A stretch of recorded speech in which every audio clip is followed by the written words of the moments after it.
So, hello students. Today we are going to cover the chapter 2.2 and 1.8 of paper first. 2.2 के अंदर the nature of society will be covered and in 1.8 two ages Mesolithic and the Neolithic it will be covered. ठीक है, तो चलिए सबसे पहले हम society से शुरू करेंगे and then we are going to progress to the cultural sequence, that is 1.8 Mesolithic Neolithic of paper first. चलिए, सोसाइटी के अंदर अगेन पिछले 10 साल के अगर हम पेपर्स को या फिर पिछले 10 साल के जो क्वेश्चंस आए हैं अगर हम उनको देखें तो वहां से दो तीन चीजें हमें निकल के सामने आती हैं. पहली चीज जो हम ऑब्जर्व करते हैं वो ये है that particularly the questions on the social structure are asked. अब social structure को define या फिर social structure को बताने के लिए दो भुजाएं हैं, दो तरीके हैं. पहला है तरीका कि अलग अलग सोशोलॉजिस्ट या अलग अलग एंथ्रोपोलॉजिस्ट ने सोशल स्ट्रक्चर को किस तरीके से डिफाइन किया है. मलिनोस्की सोशल स्ट्रक्चर को नीड की थ्योरी से डिफाइन करते हैं. रेडक्लिफ ब्राउन सोशल स्ट्रक्चर को स्टेटस, रोल और इंस्टीट्यूशन के जरिए से डिफाइन करते हैं. मार्क्सिस्ट सोशल स्ट्रक्चर को अपने डायलेक्ट्रिक मेथड से डिफाइन करने की कोशिश करते हैं. अगर हम इंटरेक्शनिस्ट की बात करें, गॉफमैन की बात करें तो वो अगेन सोशल स्ट्रक्चर को आइडेंटिटी फॉर्मेशन से बताने की कोशिश करेंगे. कोई स्ट्रक्चर सोशल स्ट्रक्चर को स्ट्रक्चरल वायलेंस के तरीके से बताने की कोशिश करेगा. तो एक तरीका ये है कि सोशल स्ट्रक्चर को अलग अलग एंथ्रोपोलॉजिस्ट, अलग अलग सोशोलॉजिस्ट ने किस तरीके से डिफाइन किया है. फिर उसके बाद सोशल स्ट्रक्चर को किस तरीके से बनाया जाता है या फिर पर्टिकुलरली सोशल स्ट्रैटिफिकेशन को किस तरीके से देखा गया है. तो एक डायमेंशन जो कि पिछले 10 साल से निकल के सामने आता है वो ये है कि सोशल स्ट्रक्चर से सवाल उठेंगे. अब ये देखिए, सोशल स्ट्रैटिफिकेशन से सवाल पूछे गए हैं कि सोशल स्ट्रैटिफिकेशन कैसे सोसाइटी के अंदर इनइक्वालिटी को सस्टेन करने का एक तरीका बनता है. अब इसके अंदर सोशल स्ट्रैटिफिकेशन अपने आप को सस्टेन कैसे कर रहा है उस चीज के बारे में हमें बात करनी है. फिर उसके बाद रेडक्लिफ ब्राउन ने सोशल स्ट्रक्चर को किस तरीके से बताया है. बेसिकली क्वेश्चन यही है that we have to explain the Radcliffe Brown's idea on the status, role and institution. कुछ नहीं है, स्टेटस, रोल एंड इंस्टीट्यूशन को रेडक्लिफ ब्राउन ने यूटिलाइज किया था ताकि वो सोशल स्ट्रक्चर को बता सके. फिर उसके बाद critically evaluate the different types of social stratification. ठीक है, अब क्रिटिकल इवैल्यूएशन के अंदर हमें क्या बताना है कि इस सोशल स्ट्रैटिफिकेशन को इस पर्सपेक्टिव से प्रपोज किया गया था लेकिन निकला कुछ और.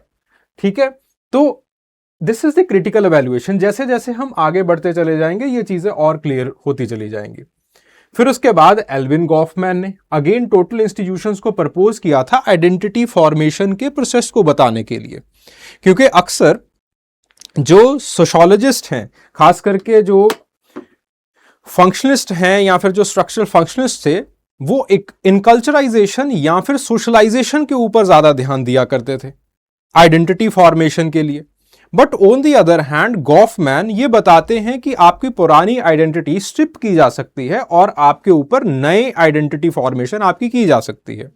वो कैसे होती है उसके लिए गॉफमैन ने टोटल इंस्टीट्यूशंस को जो है वो प्रपोज किया था. ठीक है, अगेन सोशल स्ट्रैटिफिकेशन यानी कि इस चीज का एक जो स्टेटस, रोल एंड इंस्टीट्यूशन वाली बात है इसका एक अल्टरनेटिव दिया था एल्विन गॉफमैन ने. ठीक है, फिर उसके बाद सोशल स्ट्रैटिफिकेशन 3 मेजर अप्रोचेस में किस तरीके से बताई गई है. ठीक है, दोबारा फिर से वही सवाल. फिर उसके बाद status and role and then फिर उसके बाद हमें डिस्टिंग्विश करना है एस्क्राइब्ड स्टेटस और अचीव्ड स्टेटस में. ठीक है, और किस तरीके से दोनों का तालमेल बैठता है एस्क्राइब्ड और अचीव्ड स्टेटस का, इसको बताना है. बेसिकली ये क्वेश्चन कुछ नहीं है, इट इज बेसिकली जो ये क्रिटिकली इवैल्यूएट पूछा गया था इसी का बहन भाई क्वेश्चन आपको लगेगा अगर आप इसको एनालाइज करेंगे तो. ठीक है, अगेन इसके बाद हम एनालिसिस के ऊपर ही मूव करेंगे एंड देन फिर उसके बाद society and culture. Society and culture का एंड का मतलब ये नहीं होता है कि पहले आपको सोसाइटी को बताना है एंड देन फिर उसके बाद आपको कल्चर को बताना है। एंड का मतलब होता है कि आपको दोनों के तालमेल के बारे में बातचीत करनी है कि सोसाइटी किस तरीके से कल्चर के ऊपर निर्भर करती है, कल्चर किस तरीके से सोसाइटी के ऊपर निर्भर करती है। दोनों चीजें एक दूसरे के ऊपर इस तरीके से निर्भर करती हैं कि दोनों चीजें जो है वो they are almost like chicken and egg, कि मुर्गी और अंडे जैसी बात है दोनों के बीच में। ठीक है, दोनों डिफरेंट हैं लेकिन वजूद दोनों का एक दूसरे के ऊपर डिपेंडेंट है। ठीक है, तो बेसिकली ये सारी चीजें 2.2 के अंदर आपसे पूछी गई हैं। सोशल स्ट्रेटिफिकेशन एंड देन फिर उसके बाद सोसाइटी और कल्चर का रिलेशनशिप। बेसिकली ये दो थीम्स हैं जहां से उल्टा सीधा करके एग्जामिनर आपसे सवाल पूछने वाला है। फिर उसके बाद हम 1.8 के ऊपर आते हैं। 1.8 में दो ट्रेडिशंस की बात की गई है। पहला वैसे तो ट्रेडिशंस बहुत सारों की बात की गई है, बहुत सारी एजेस की बात की गई है। आज हम दो ट्रेडिशंस की बात करेंगे। कल हमने पेलियोलिथिक की बात की थी, तीनों तरह के palaeolithic, lower, middle and upper. आज हम मीजोलिथिक और नियोलिथिक के बारे में बात करेंगे। मीजोलिथिक के अंदर नियंदरथाल मैन थे और नियंदरथाल मैन किस तरीके से रहा करते थे। मोस्टेरियन टूल ट्रेडिशन उन्होंने किस तरीके से स्थापित किया, लावोल्यूशन को उन्होंने किस तरीके से यूटिलाइज किया, एंड देन सबसे ज्यादा इंपॉर्टेंटली लावोल्यूशन को यूटिलाइज करके वो अपना इतना बड़ा टूल किट कैसे बना पाए। इस मुद्दे के ऊपर जो है वो चर्चा मीजोलिथिक ट्रेडिशन यानी कि आपके पास इस चैप्टर के अंदर की गई है। Right a short note on the Mousterian tool tradition. Basically यहां पे टूल ट्रेडिशंस में अलग अलग, अब एक टूल ट्रेडिशन है, बनाने का तरीका एक ही है, लेकिन फिर भी जो 5 तरह की टूल किट्स हमें यूरोप के अंदर मिली हैं वो किस तरीके से बनी। बिनफोर्ड का उसके बारे में क्या मानना है, हॉरड का उसके बारे में क्या मानना है, अलग अलग सोशियोलॉजिस्ट या फिर आर्कियोलॉजिस्ट का उनके बारे में क्या मानना है। ठीक है, तो ये बात यहां पे की जाएगी। देन उसके बाद मोस्टेरियन कल्चर क्या थी उसका एक शॉर्ट नोट लिखना था इसके अंदर, और उनके मेकर्स कैसे थे, यानी कि नियंदरथाल मैन किस तरीके से उस वहां पे रहा करते थे, तो इसके बारे में आपको बात करनी है। तो ये एक तरह का थीम है कि जहां पे आपके पास नियोलिथिक के बारे में सवाल पूछ लिए जाएंगे, जनरल नियोलिथिक के बारे में सवाल पूछ लिए जाएंगे कि आपके पास अर्ली फार्मिंग कल्चर्स के बारे में बता दीजिए नियर ईस्ट की। ठीक है, दूसरे तरह के जो सवाल आपसे पूछे जाते हैं वो ये है कि एविडेंस क्या है, एविडेंस क्या है फूड प्रोडक्शन और एनिमल डोमेस्टिकेशन के। ठीक है, मेहरगढ़ के अंदर एविडेंस कैसे मिले, यूरोप के अंदर आपको क्या एविडेंस मिलते हैं, इंडिया के अंदर आपको क्या एविडेंस मिलते हैं। ठीक है, फिर उसके बाद मीजोलिथिक साइट्स इंडिया के अंदर कैसी हैं, because Indian sites they are way different from what we have seen in the European cultures. European culture के अंदर जो मीजोलिथिक साइट है उसका वर्णन, उसका फॉर्मेशन, उनके टूल्स का फॉर्मेशन बड़ा डिफरेंट है। इंडिया के type of technology it is very different from the European, plus India का जो एनवायरमेंट है it is way different. Our makers are not Neanderthal man, वो हमारे होमोसेपियंस ही हैं। ठीक है, तो दूसरे तरह के जो सवाल यहां से तीसरे तरह के जो सवाल यहां से पूछे जाएंगे वो ये पूछे जाएंगे कि इंडियन रेफरेंस में मीजोलिथिक साइट्स को बताइए। ठीक है, और फिर उसके बाद इंडियन रेफरेंस में हम ये बताने की कोशिश करते हैं कि रॉक आर्ट इंडिया के अंदर किस तरीके से स्टार्ट हुआ। इसके अंदर सबसे बड़ा जो वर्णन रहता है वो भीमबेटका केव सिस्टम का ही रहता है।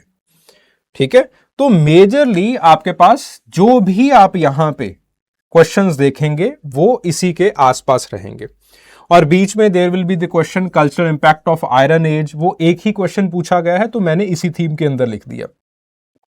फिर उसके बाद नियोलिथिक के साथ ही मिलता जुलता क्वेश्चन जो है वो इंडिया की चालकोलिथिक कल्चर्स का है, क्योंकि Indian chalcolithic cultures they are not that कि बिल्कुल ही हमने जो एग्रीकल्चर है उसको छोड़ दिया, ऐसा नहीं है। हमारी डेवलपमेंट होती गई, लेकिन जो हंटिंग गैदरिंग करने वाली ट्राइब्स थी उन्होंने हंटिंग गैदरिंग की है, जो एग्रीकल्चर करने वाले लोग थे उन्होंने एग्रीकल्चर किया है, और फिर उसके बाद उसी एग्रीकल्चर में से there were certain artisans that were developed, और इस तरीके से एक बहुत ही डाइवर्सिफाइड इकोनॉमी इंडिया के अंदर बनती है, आपस में ट्रेड होना स्टार्ट हो जाता है, and eventually the civilisational growth it starts. ठीक है, तो इस तरीके से भारत के अंदर ये एवोल्यूशन हुआ है। तो चालकोलिथिक कल्चर्स के जो सेलिएंट फीचर्स हैं उनमें ये सारी चीजों के बारे में हम लिखते हैं। ठीक है, तो इस तरीके से ये 4-5 तरीके के जो सवाल हैं वो 1.8 में से पूछे जाते हैं। डिस्क्रिप्टिव क्वेश्चंस, फिर उसके बाद एनालिटिक क्वेश्चंस में they will be generally asking about the evidence, कि कौन से एविडेंस मिले हैं। ठीक है, और इंडिया के अंदर सिर्फ और सिर्फ 4 तरीके के एविडेंस है, जो कि एनिमल हस्बेंड्री और जो प्लांट डोमेस्टिकेशन है उसको एक्सप्लेन कर पाते हैं, खास करके एनिमल डोमेस्टिकेशन को एक्सप्लेन कर पाते हैं। ठीक है, एंड देन फिर उसके बाद एक डिफरेंशियल फीचर खास करके मीजोलिथिक का, मीजोलिथिक इंडिया का और यूरोप का क्या है। ठीक है, तो इन चीजों के बारे में यहां से पूछा जाता है। एंड देन नाटुफियन कल्चर, जहां से एग्रीकल्चर स्टार्ट हुआ यूरोप के अंदर, ठीक है, वहां से जो है वो सवाल पूछे जाएंगे। यूरोपियन मीजोलिथिक ट्रेडिशंस क्या हैं, again descriptive kind of question. तो ऐसे सवाल जो है वो पूछे जाते हैं। खैर, एक एक करके इन सारे सवालों के जवाब हम समझने की कोशिश करेंगे। सबसे पहले will start with the society section. ठीक है, चलिए तो पहले क्वेश्चन से शुरू करते हैं। Examine critically the concept of social stratification, ठीक है, as the basis for sustaining the social inequality। अब यहां पे सबसे पहली जो बात आती है वो ये है कि सवाल का सब्जेक्ट क्या है यानी कि सवाल आपसे क्या पूछना चाहता है। जो सवाल करने वाला व्यक्ति है वो आपसे ये पूछना चाहता है कि सोशल स्ट्रैटिफिकेशन आखिरकार किस तरीके से सोसाइटी के अंदर, समाज के अंदर इनइक्वालिटी को सस्टेन करने का एक तरीका बनाती है। यानी कि उसके क्या ऐसे मैकेनिज्म्स हैं कि सोसाइटी के अंदर सोशल स्ट्रैटिफिकेशन ऐसी इनइक्वालिटी क्रिएट कर दी है कि वो इनइक्वालिटी जाने का नाम ही नहीं देती। कि सरकार रिजर्वेशन सिस्टम लेके आती है, सरकार और बहुत कुछ करती है, एकेडमिशियंस बहुत सारी किताबें लिखते हैं, बहुत कुछ करते हैं, लेकिन कभी भी जो सोशल स्ट्रैटिफिकेशन है वो समाज में से जाती रही है, इनइक्वालिटी कभी जाती ही नहीं है। तो सोशल स्ट्रैटिफिकेशन की एक जो भुजा है, एक जो डायमेंशन है, that is creation of inequality. तो वो सोशल स्ट्रैटिफिकेशन किस तरीके से इनइक्वालिटी को क्रिएट कर पाती है, उस मुद्दे के बारे में हमें यहां पे चर्चा करनी है, बात करनी है। ठीक है, so the question is clear. फिर उसके बाद हम उन भुजाओं के बारे में, या फिर सोशल स्ट्रैटिफिकेशन किस तरीके से इनइक्वालिटी को क्रिएट करती है, ये 5 रीजंस हैं या फिर ये 5 चीजें हैं जिसकी वजह से सोशल स्ट्रैटिफिकेशन इनइक्वालिटी को क्रिएट कर पाती है। सबसे जो पहली चीज आती है that is social closure. Social closure का मतलब क्या है कि सामने वाले को अपॉर्चुनिटी ही ना देना कि आप ऊपर बढ़ सकते हो। अब सोशल क्लोजर किस तरीके से किया जाता है, जैसे एक तरीका है सोशल क्लोजर करने का वॉल्ड सोसाइटीज। आप हाई राइज सोसाइटीज बना लेते हो या फिर वॉल्ड सोसाइटीज बना लेते हो कि यहां पे एलीट लोग ही रह सकते हैं। आने से पहले लोगों का इंटरव्यू लिया जाता है, उनका बैकग्राउंड चेक किया जाता है। सिमिलरली कुछ एलीट स्कूल्स बना लिए जाते हैं कि वहां पे पढ़ने वाले बच्चों को ही आगे अपॉर्चुनिटी मिलेगी कि वो आगे बढ़ सकते हैं। वेबर इस चीज के बारे में, वेबर और पार्किन इस चीज के बारे में बात करते हैं। सोशल क्लोजर इंडिया के अंदर अगर कास्ट सिस्टम के अंदर देखा जाए, though it is created by endogamy. Social closure अगर हम कॉर्पोरेट पॉकेट्स के अंदर देखें तो it is created by credentials. ठीक है, सिमिलरली अगर सोशल क्लोजर हम बिजनेस के अंदर देखें तो ये नेटवर्क्स के थ्रू क्रिएट किया जाता है कि अगर यहां पे दुकान लेनी है तो फला फला नेटवर्क से या फिर फला फला इंसान से जो है वो आप एक लेटर ऑफ रिकमेंडेशन लेके आइए। ठीक है, एंड देन गेट कीपिंग, जैसे हमने सोसाइटीज के अंदर देखा। तो इस तरीके से आप सामने वाले को कभी आगे बढ़ने ही नहीं देते। ठीक है, पहली चीज सोशल क्लोजर। तो इस तरीके से सोशल स्ट्रैटिफिकेशन इनइक्वालिटी को सस्टेन करती है। देन अगला तरीका एक्सप्लॉयटेशन, कि सामने वाले को इतना ज्यादा एक्सप्लॉयट कर लो कि वो आगे बढ़ने की कभी सोच ही ना पाए।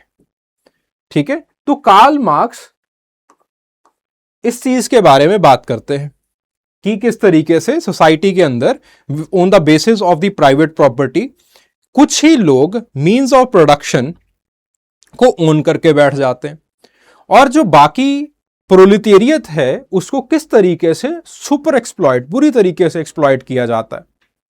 ठीक है, तो इस चीज के बारे में कार्ल मार्क्स बताते हैं। So exploitation it is done with the help of the property relations. So in order to create the surplus value, आप लेबर को कंट्रोल करते हैं, प्रॉफिट क्रिएशन के लिए आप लेबर को कंट्रोल करते हैं और उनको बुरी तरीके से एक्सप्लॉइट करते रहते हैं, जिसकी वजह से इकोनॉमिक्स के अंदर इतनी ज्यादा इनइक्वालिटी बढ़ जाती है कि नीचे वाले क्रोनिक पॉवर्टी के अंदर चले जाते हैं, उनके अंदर चाइल्ड लेबर जैसे जो इविल्स हैं वो उत्पन्न हो जाते हैं। ठीक है, और वो कभी आगे बढ़ ही नहीं पाते और इनइक्वालिटी सस्टेन्ड रह जाती है। Then cultural reproduction, what is this cultural reproduction? Cultural reproduction का मतलब है टेस्ट। ठीक है, जैसे for example let's say I belong to the middle class family, तो मिडिल क्लास फैमिली के अंदर होते मेरे अंदर जो टेस्ट है या फिर मेरे पीयर्स का जो टेस्ट है, जिनका मेरे साथ मिलता होगा, जिनकी भावनाएं मेरे साथ मिलती होंगी, that is known as the social reproduction. और टेस्ट और ऐसी चीजें, ऐसे मैनरिज्म मुझे मेरे जो माँ बाप है उनसे जो है वो आएंगे। ठीक है, so this social reproduction it is done with the help of habitus. What is habitus? Habitus का मतलब है आप अपने आप को सोसाइटी के अंदर किस जगह के ऊपर सोचते हो।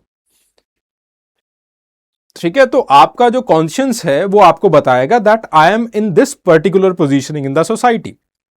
जैसे लेट से आपको अगर लोअर स्ट्रेटा का आपके अंदर भावना उत्पन्न कर दी गई that you are in the lower strata of the society, तो आप धीरे धीरे आप अच्छे तरीके से कॉन्फिडेंट ही नहीं फील कर पाओगे जब आप इंटरव्यू किसी हाई क्लास या फिर हाई कास्ट के सामने दे रहे हैं।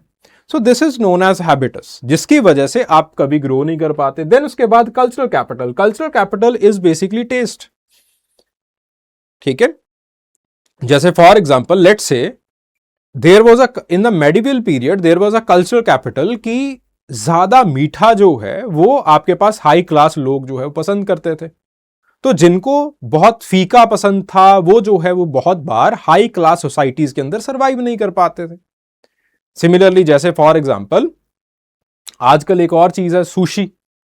ठीक है, तो अब हर जगह के ऊपर ये बात चल गई कि एलीट लोग जो है सुशी खाते हैं, तो मेरी वाइफ जो है वो मुझे सुशी खिलवाने ले गई, तो कसम से इतनी वाहियात मुझे लगी कि मैं जो है उस चीज को छोड़ के बगल वाले पाल ढाबे पे आके जो है वो खाना खाया। ठीक है, so this is literally the cultural capital कि आप टेस्ट ऐसा डेवलप कर देते हैं। ठीक है, तो आपके पास बहुत एक और जो इस चीज को समझने का, जो कल्चरल कैपिटल को समझाने का एक तरीका है that is English.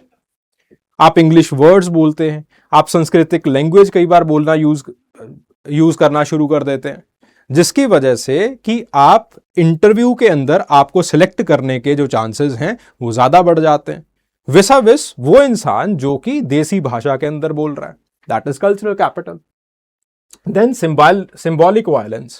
Symbolic violence is again it is created by cultural capital कि आप जो इंसान अंग्रेजी बोल रहा होगा उसको आप ज्यादा आगे रखते हैं, बाकियों को आप डिसएडवांटेज पोजीशन के ऊपर रख देते हैं। देन उसके बाद schooling basically habitus, cultural capital, symbolic violence, इन सारी चीजों को बताते हैं। और अगेन एलीट स्कूल्स बनाए जाते हैं ताकि एलीट के बच्चे वो कल्चरल कैपिटल, वो सारी चीजों को सस्टेन कर सके, सीख सके। देन उसके बाद अगली जो चीज आती है दैट इज आइडियोलॉजिकल लेजिटिमाइजेशन। जैसे for example Indian caste system के अंदर प्योरिटी एंड पोल्यूशन का नोशन रखा गया है, मॉरल ऑर्डर का नोशन रखा गया है, और ये बताया गया है कि ये हायरार्की, ब्राह्मण तो ऊपर ही रहेंगे because so and so reasons, क्योंकि ब्रह्म के सर से निकले हैं एक्सेट्रा एक्सेट्रा। अब ऐसी बातें अगर आपके लिए कर दी जाएं तो आप इन चीजों को मानना स्टार्ट कर देते हैं, आप इस चीज को लेजिटिमेशन दे देते हैं। कि भैया ऐसा हुआ ही होगा, फलां फलां बड़ा इंसान जो है इस चीज के बारे में बात कर रहा है। And then the institutional normalisation. Institutional normalisation is basically कि आप discipline, surveillance, classification, bio power करते हैं। जैसे फॉर एग्जाम्पल, एक सबसे अच्छा जो एग्जाम्पल है इंस्टीट्यूशनल नॉर्मलाइजेशन का, वो है कि हमने अपनी सेक्सुअलिटी को या फिर हमने अपने जेंडर को दो पार्ट्स के अंदर डिवाइड कर रखा है, एक मेल है और एक फीमेल है। अगर आपके पास कोई थर्ड जेंडर आ जाता है या फिर थर्ड सेक्सुअलिटी आ जाती है तो आप उसको इम्प्योर या फिर आप उसको डेंजर का दर्जा दे देते हैं, आप उसको बाहर निकाल देते हैं। तो मिशेल फूको कहते हैं कि basically this is the institutionalisation, कि आपने मेल और फीमेल की तरह अपने आप को फील करने वाले लोगों को आपने ऊपर रख दिया, बाकियों को आपने जो है बिल्कुल डिसएडवांटेज्ड कर दिया। ठीक है, उसी तरीके से सरकार बहुत सारी चीजों को अच्छा बताती है और बहुत सारी चीजों को बुरा बताती है। ठीक है, तो इस तरीके से आप क्लासिफिकेशंस करते हैं, आप अच्छे और बुरे की क्लासिफिकेशंस करते हैं। ठीक है, सिमिलरली इन क्लासिफिकेशंस के ऊपर फिर सर्वेलेंस किया जाता है। लोग उस तरीके से फील करने की कोशिश करते हैं, लोग उस तरीके से अपने आप को उन सांचों में जो है वो ढालने की कोशिश करते हैं। And with the help of this disciplining effort, सरकार अपनी बायो पावर को जिस तरीके से चाहती है उस तरीके से मेंड और अमेंड कर सकती है। ठीक है, तो बेसिकली सरकार जिन लोगों को बताती है कि ये अच्छे हैं, इस तरीके से जो बात करने वाले, इस तरीके से अपने आप को एक्सप्लेन करने वाले, अपने आप को एक्सप्रेस करने वाले लोग जो है वो अच्छे हैं, तो वो ऊपर हो जाते हैं, बाकी लोग डिसएडवांटेज पोजीशन के ऊपर आ जाते हैं। So this is known as the institutional normalization और कैटेगराइजेशन। तो with the help of these 5 institutional mechanisms और with the help of these 5 mechanisms, जो सोशल इनइक्वालिटी है वो समाज के अंदर सोशल स्ट्रेटिफिकेशन की वजह से सस्टेन्ड रहती है। ठीक है, तो वही सारी चीजें हमने नीचे बताई हैं। इन आंसर्स के अंदर जानबूझ के मैंने 2-3 चीजें की हैं। एक है कि जो इसकी एक्सप्लेनेशन है वो मैंने नीचे दे रखी है। हर एक आंसर के अंदर देयर विल बी 1 और 2 डायग्राम्स। जो डायग्राम्स आंसर को और ज्यादा इंटरप्रेटिव या फिर और ज्यादा एक्सप्लेनेटरी, या फिर अगर आपको नीचे चीजें नहीं भी पढ़नी है तो मेरे तरह ऊपर से सिर्फ और सिर्फ डायग्राम को पढ़ लीजिए। तो डायग्राम एक बहुत अच्छा तरीका है इस चीज को रिवाइज करने का। ठीक है, तो इट इज नॉट इंपॉर्टेंट कि आप क्वेश्चन जब लिखें अपने एग्जामिनेशन के अंदर तो वहां पे डायग्राम बनाएं, it is not that important, लेकिन मैंने अपनी सहूलियत के लिए यहां पे डायग्राम्स बना रखी हैं ताकि आपको अच्छे तरीके से एक्सप्लेन किया जाए। हर एक जो छोटा छोटा सेंटेंस है मुझे पढ़ने की जरूरत ना पड़े। ठीक है, देन उसके बाद अगला सवाल आता है Radcliffe Brown's idea on the status, role and institution. अब रेडक्लिफ ब्राउन सोशल स्ट्रैटिफिकेशन या फिर सोशल स्ट्रक्चर को किस तरीके से बताते हैं। देखिए, फंक्शनिस्ट की एक खूबी है, फंक्शनिस्ट सबसे पहले यह बताने की कोशिश करते हैं कि यह चीज बनी कैसे, फिर उसके बाद यह बताते हैं कि यह चीज काम कैसे कर रही है। और उनकी एक बहुत बड़ी खामी भी है कि वो तकरीबन हर एक चीज को लेजिटिमाइज कर देते हैं। अगर उनके सामने पैट्रियार्की रखी गई तो वो कह देंगे कि भैया पैट्रियार्की के सो एंड सो फंक्शंस हैं तो ठीक है, पैट्रियार्की होनी चाहिए, यहां तक कह देते हैं। ठीक है, अगर क्लास बनी तो क्लास की भी उन्होंने कहीं ना कहीं जो है वो ये दे दी दैट क्लास भी फंक्शनल है। ठीक है, देयर आर मेनी टाइम्स जब उन्होंने थेफ्ट को भी फंक्शनल बता दिया, उन्होंने करप्शन को भी फंक्शनल बता दिया। ठीक है, तो खैर वहां पे नहीं हम चलते हैं। तो रेडक्लिफ ब्राउन का अपना तरीका है सोशल स्ट्रैटिफिकेशन को बताने का या फिर सोशल स्ट्रक्चर को बताने का। रेडक्लिफ ब्राउन कहते हैं कि सोशल स्ट्रक्चर ओरिजिनेट इस ट्राइड से हुई है। ठीक है, सबसे important according to Radcliffe Brown is the institution. Institution के अंदर रूल्स एंड रेगुलेशंस होते हैं। रूल्स एंड रेगुलेशंस बेसिकली आपको सोशलाइज करते हैं, आपके कॉन्शियंस को डेवलप करते हैं। जैसे फॉर एग्जांपल एक रूल है कि सुबह उठना है और जितने भी बड़े हैं, घर के बड़े बुजुर्ग हैं, उनके पैर छूने हैं। ये आपकी सोसाइटी का या फिर ये आपके फैमिली का लेट्स से एक रूल है। आपने इस रूल को एक दिन ओबे नहीं किया तो आपको खाना नहीं मिला। तो इस तरीके से एक रूल है, एक पनिशमेंट है। जैसे एक मंकी को सिखाया जाता है अकॉर्डिंग टू रेडक्लिफ ब्राउन, उसी तरीके से इंसानी बच्चे को भी सिखाया जाता है। अगर आपने रूल को फॉलो किया तो आपको शाबाशी मिलेगी, नहीं तो पनिशमेंट मिलेगी। तो इस तरीके से एक इंस्टीट्यूशन आपको इनकल्चराइज करता है। इनकल्चराइज करने का मतलब क्या है कि कल्चर को आपके जेहन के अंदर स्थापित करता है। और उसी तरीके से अगर हम सोसाइटी के पर्सपेक्टिव से देखें तो बेसिकली वही इंस्टीट्यूशन आपको सोशल स्ट्रेटिफिकेशन के बारे में भी बताता है। आपको यह बताता है कि आपका सोसाइटी के अंदर यह स्टेटस है, क्योंकि आपका सोसाइटी के अंदर यह स्टेटस है तो इस स्टेटस को कामयाब करने के लिए या इस स्टेटस को सस्टेन करने के लिए आपको ये रूल्स जो है या फिर ये जो रोल्स हैं वो आपको निभाने पड़ेंगे, वो आपको पूरे करने पड़ेंगे। ठीक है, तो बेसिकली इंस्टीट्यूशन आपको इनकल्चराइज कर रहा है या फिर आपको जो है वो सोशलाइज कर रहा है। किसके लिए? स्टेटस के लिए। That this is your societal positioning, these are your rights and these are your duties. And duties को अदा करते करते आप ये समझते हैं कि that what is expected from me from the society. और जिस तरीके से आपकी एक्सपेक्टेशन रखी जाती है that is your role in the society. आप अपने रोल के ऊपर खरे उतरते हैं तो आपका जो स्टेटस है वो और ज्यादा काबिज हो जाता है, वो और ज्यादा पुख्ता हो जाता है। एंड देन आपका जो इंस्टीट्यूशन है, अगर आप अच्छा रोल निभा रहे हो, वो आपको इवेंचुअली अवार्ड देता रहेगा। अगर आप अपने बिहेवियर को अच्छे तरीके से निभा नहीं रहे हो तो वो आपको पनिश करता रहेगा। ठीक है, तो इस तरीके से जो स्टेटस, रोल एंड इंस्टीट्यूशन है इट इज अ ट्राइड, और ये अपने आप को इन्फोर्स करते रहते हैं। This is a self enforcing mechanism, and with the help of this self enforcing mechanism आपका जो एक सोशल स्ट्रक्चर है वो बनता है। इस चीज के बारे में आपको बात करनी थी, इस मुद्दे के बारे में आपको बात करनी थी, और वही हमने नीचे किया है कि सोशल स्ट्रक्चर किस तरीके से, स्टेटस क्या होता है, रोल क्या होता है, इन सारी चीजों को बता करके फिर उसके बाद हमने ये बताया कि आखिरकार ये चीजें जो है वो होती कैसे हैं, चलती कैसे हैं। तो इसके अंदर किनशिप में मैंने अवॉइडेंस एंड जोकिंग रिलेशनशिप को जो है वो बताया है। ठीक है, कि avoidance and joking relationship, these are the roles, these are the expected behaviours, जो कि आपके स्टेटस के हिसाब से ही चलते हैं। अगर आप ससुर हैं और आप जोकिंग रिलेशनशिप के अंदर आ गए तो घर वाले या फिर समाज आपको कहेगा कि ससुर बहुत बदतमीज है। ठीक है, तो आप ससुर होते हुए जोकिंग रिलेशनशिप के अंदर नहीं आ सकते, देवर का चलता है। ठीक है, तो वहां से हमने जो है वो इस चीज को लिया है।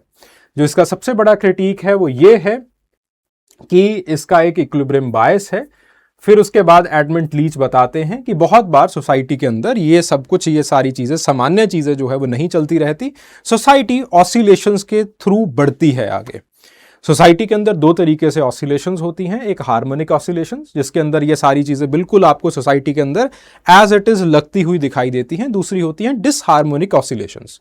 डिसहार्मोनिक ऑसिलेशंस में क्या होता है कि सोसाइटी के अंदर जो रोल स्टेटस है वो इधर उधर होता रहता है। बहुत बार ससुर जो है वो अपने रोल के विपरीत चला जाता है, देवर जो है वो एक्स्ट्रा सीरियस हो जाता है, एक्सेट्रा एक्सेट्रा।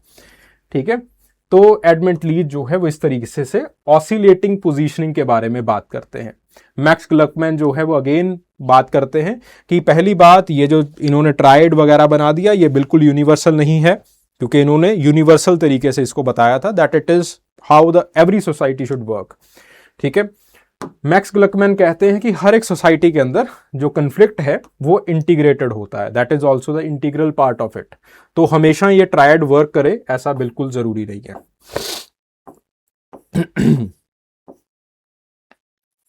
ठीक है जी, देन उसके बाद अगला सवाल, critically evaluate the different types of social stratification with the suitable examples. ठीक है, तो हमें यहां पे क्रिटिकली इवेल्युएट का मतलब क्या है कि किस तरीके से इसको प्रपोज किया गया था। जैसे कास्ट को प्रपोज किया गया था, लुई डेमो ने इसको प्रपोज किया था होमो हायरार्किकस में, that caste it is basically ascribed status, कि अगर आप इस पर्टिकुलर श्रेणी के अंदर बंध गए तो पूरे जन्म में आप इस श्रेणी के अंदर बंधे ही रहेंगे। ठीक है, तो कास्ट को इस तरीके से इन्होंने प्रपोज किया था, लेकिन हमें अभी ये पता चल रहा है और एम.एन. श्रीनिवास ने भी ये चीज बताई कि कास्ट इस तरीके से वर्क नहीं करती है। कास्ट मोबिलिटी बेस्ड होती है और जिस तरीके से बाकी सोशल स्ट्रैटिफिकेशन में मोबिलिटी है उसी तरीके से कास्ट में भी मोबिलिटी है। तो क्रिटिकली इवैल्यूएट का मतलब ये है यहां पे। ठीक है, so these are the types of social stratification. इसका हमने एक कंपैरेटिव फ्रेमवर्क बनाया है। तो सबसे पहले कास्ट के अंदर जो बेसिस हैं that is the ritual rank, purity and pollution, और जो एक मैकेनिज्म है, एक क्लोजर का मैकेनिज्म कि बाकी को अपने कास्ट के अंदर घुसने नहीं देना, वो क्या रहता है, एंडोगेमी एंड कंपेंसैलिटी। कंपेंसैलिटी का मतलब क्या है, खाना खाना। गांधी जी ने इस चीज को टारगेट किया, अंबेडकर जी इस चीज को टारगेट करना चाहते थे, एंडोगेमी को टारगेट करना चाहते थे, क्योंकि अगर इन दोनों चीजों को ध्वस्त कर दिया गया तो प्योरिटी एंड पोल्यूशन को हम खत्म कर सकते हैं और आपके पास कास्ट जो है वो रिफॉर्म हो जाएगी। ठीक है, वो ठीक हो जाएगी वो बीमारी। ठीक है, ओपननेस में ज्यादातर ये क्लोज रहती है और जो मेजर स्कॉलर जिन्होंने इस तरीके से इसको प्रपोज किया था that was Louis demo. Slavery जो है वो it is on the basis of the ownership of the person. ठीक है, जो स्लेव ओनर्स हैं दे आर एलीट और स्लेव्स जो हैं वो ऑब्वियसली उनके नीचे होते हैं क्योंकि उनको बाय कर दिया जाता है। जो क्लोजर मैकेनिज्म है दैट इज कोहीजन, कि उनको कई बार चेन्स के अंदर रखा जाएगा और उनका डीह्यूमनाइजेशन किया जाएगा, उनको चीज बताया जाएगा। ठीक है, और बहुत खराब बात है कि इन द पैट्रियार्कल सोसाइटी हम ये चीजें बीवियों के साथ भी जो है वो होते हुए देखते हैं। एंड देन ज्यादातर ये क्लोज्ड ही रहते हैं। Once you are a slave, nearly अगर अब्राहम लिंकन ना आए तो यू आर अ स्लेव। ठीक है, और आपके पास जो है वो पैटरसन ने इसको सोशल डेथ के अंदर बड़े अच्छे तरीके से बताया। देन उसके बाद बात आती है स्टेट की। State it is on the basis of the legally defined rights and privileges, जो कि एक क्लास के लोगों को दिए जाते हैं, दूसरी क्लास के लोगों को नहीं दिए जाते, जिसके चलते कि आपके पास आगे चल के लीगली पॉलिटिकली एक क्लास जो है वो लोगों को ही ओन करना शुरू कर देती है। So again the closure mechanisms they are law कि आप स्टेट को इनहेरिट करोगे, जो बच्चा है वो स्टेट को इनहेरिट करेगा और स्टेट के साथ साथ जो उसकी टेरिटरी है, जो उनके सब्जेक्ट्स हैं, उनको भी इनहेरिट कर लेता है और इस तरीके से जो एक स्टेट ओनर है उसकी पॉलिटिकल अथॉरिटी बन जाती है। Openness is semi enclosed. ठीक है, सो जैसे इंडिया के अंदर मनसबदारी सिस्टम वगैरह था, तो जैसे ही लॉ चेंज होता है, लैंड रिफॉर्म्स आते हैं, तो ये सारी चीजें जो है वो चेंज हो जाती हैं। देन उसके बाद class is on the basis of the economic positioning, property, और अकॉर्डिंग टू वेबर इसके अंदर कुछ पावर का यानी कि पॉलिटिकल पावर का भी एंगल आ जाता है। ठीक है, it is majorly on the basis of inheritance and market, it is semi open, और आपके पास वेबर, बोर्डो, इन सब लोगों ने इस चीज को बताया है। देन उसके बाद रैंक्ड सोसाइटी। रैंक में सबसे इंपॉर्टेंट चीज आती है प्रेस्टीज। जैसे फॉर एग्जांपल हमारी सोसाइटी के अंदर हम अपने बड़े लोगों को, बुजुर्गों को अपने से अबव रैंक करते हैं, खुद जो है वो नीचे आते हैं। जिस दिन हम बुजुर्ग हो गए हम भी ऊपर आ जाएंगे। So the ranked society it is on the basis of majorly achievement और genealogy and it is most open और मोर ओपन। जैसे फॉर एग्जांपल हम पॉलिनेशियन सोसाइटीज के अंदर देखते हैं। देन उसके बाद जेंडर एंड एज। ठीक है, सो आपके पास बर्थ से ये चीजें असाइंड होती हैं एंड जो मैकेनिज्म है it is on the basis of the seniority norms in the case of age and in the case of gender it is the patriarchy। ठीक है, और आपके पास ज्यादातर इस चीज को बताने वाले लोग जो हैं they belong to the feminist school of anthropology। ठीक है, so these are the basic social stratifications in the society। ठीक है।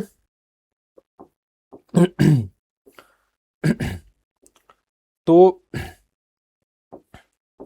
इसी चीज को हमने जो है वो नीचे लिखा है, ठीक है, इन अ वेरी ब्रीफ मैनर। चलिए आगे चलते हैं in the next question. Just इसको एक बार पढ़ लीजिएगा, जो चीजें मैंने बताई हैं वही सारी चीजें जो है वो यहां पे लिखी गई है। Then the next question, discuss Alvin Goffman's concept of the total institutions and its relevance in the contemporary society. ठीक है, आज की सोसाइटी के अंदर गॉफमैन का क्या रेलेवेंस है और इसके जो टोटल इंस्टीट्यूशन के कंसेप्ट को हमें जो है वो लिखना था। तो गॉफमैन का जो टोटल इंस्टीट्यूशन का कंसेप्ट है वो आइडेंटिटी फॉर्मेशन की प्रोसेस को जो है वो बताता है। तो एल्विन गॉफमैन जो है वो कहते हैं कि टोटल इंस्टीट्यूशंस इन 4 लेवल्स के ऊपर या फिर इन 4 स्टेप्स के अंदर काम करते हैं। पहला स्टेप है the step of pre entry. Pre entry का स्टेप क्या है? दैट देयर आर इंडिविजुअल्स जिसकी बहुत सारी आइडेंटिटीज हैं। ठीक है, so there are individuals with multiple social roles and multiple social identities. वो जो इंडिविजुअल्स हैं वो जैसे ही टोटल इंस्टीट्यूशंस के अंदर जाते हैं तो उस एडमिशन प्रोसेस में उनका नाम उनसे छीन लिया जाता है, उनको एक नंबर दे दिया जाता है, कैदी नंबर 212। ठीक है, तो उनके जितने भी पोजेशंस हैं, उनकी क्लोथिंग है, उनको बाहर ही रख लिया जाएगा और उनको एक नया नाम दे दिया जाएगा।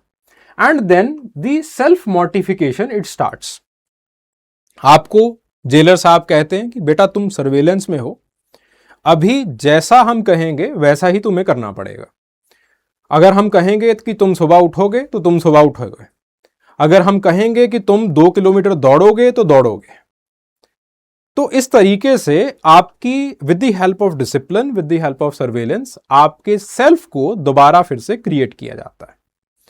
ठीक है, पिछले सेल्फ को तो आपने बाहर ही स्ट्रिप कर दिया एंड देन फिर एक इंस्टीट्यूशनल आइडेंटिटी बनाई जाती है। अब सारा दिन जेलर साहब की बातें सुनते चले जाओगे तो पागल होके मर जाओगे। ठीक है, सारा दिन अगर आपका मैनेजर आपकी जॉब के अंदर आपको तंग करता रहेगा तो भैया बहुत ही ज्यादा टॉक्सिक हो जाएगा।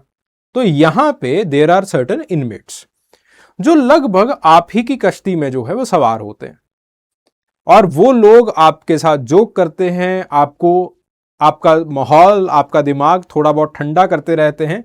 तो इस तरीके से आपके जो इनमेट्स हैं आपकी नई आइडेंटिटी बनाते हैं, जेलर नया आपको जो है वो हैबिट्स देते हैं, एक्सेट्रा एक्सेट्रा। सो इस तरीके से आपकी आइडेंटिटी बनाई जाती है। इसके अंदर जो सबसे इंपॉर्टेंट चीज है वो ये है that in the total institutions जो बाहर का सोशल स्ट्रक्चर है वो अंदर के सोशल स्ट्रक्चर से बड़ा डिफरेंट होता है। बाहर हो सकता है कि आप विजय माल्या हो, लेकिन अंदर आते ही, इंस्टीट्यूशन के अंदर आते ही आप एक कैदी बन के जो है वो रह जाते हो और आपके ऊपर लोग आपको डिफाइन करना शुरू कर देते हैं। आपके इनमेट्स आपको सलाह देते हैं कि यहां पे अब सरवाइव कैसे करना है। ठीक है, so this is how the social institutions they work.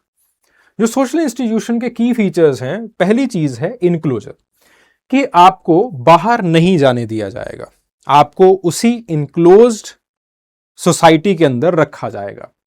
The enclosure can be physical and more importantly this physical enclosure it creates the mental enclosure. Then there is a batch living. पूरे group को alike treat किया जाएगा। आपके दोस्तों को भी उसी तरीके से ट्रीट किया जाएगा जैसे आपको ट्रीट किया जाता है, और वही एक रीजन बनता है कि आपके दोस्त फिर आपको अच्छी सलाह दे पाते हैं। शेड्यूल बहुत ही टाइट रखा जाता है ताकि आपको सोचने का कोई मौका ही ना दिया जाए, क्रिटिकल थिंकिंग को जीरो कर दिया जाता है।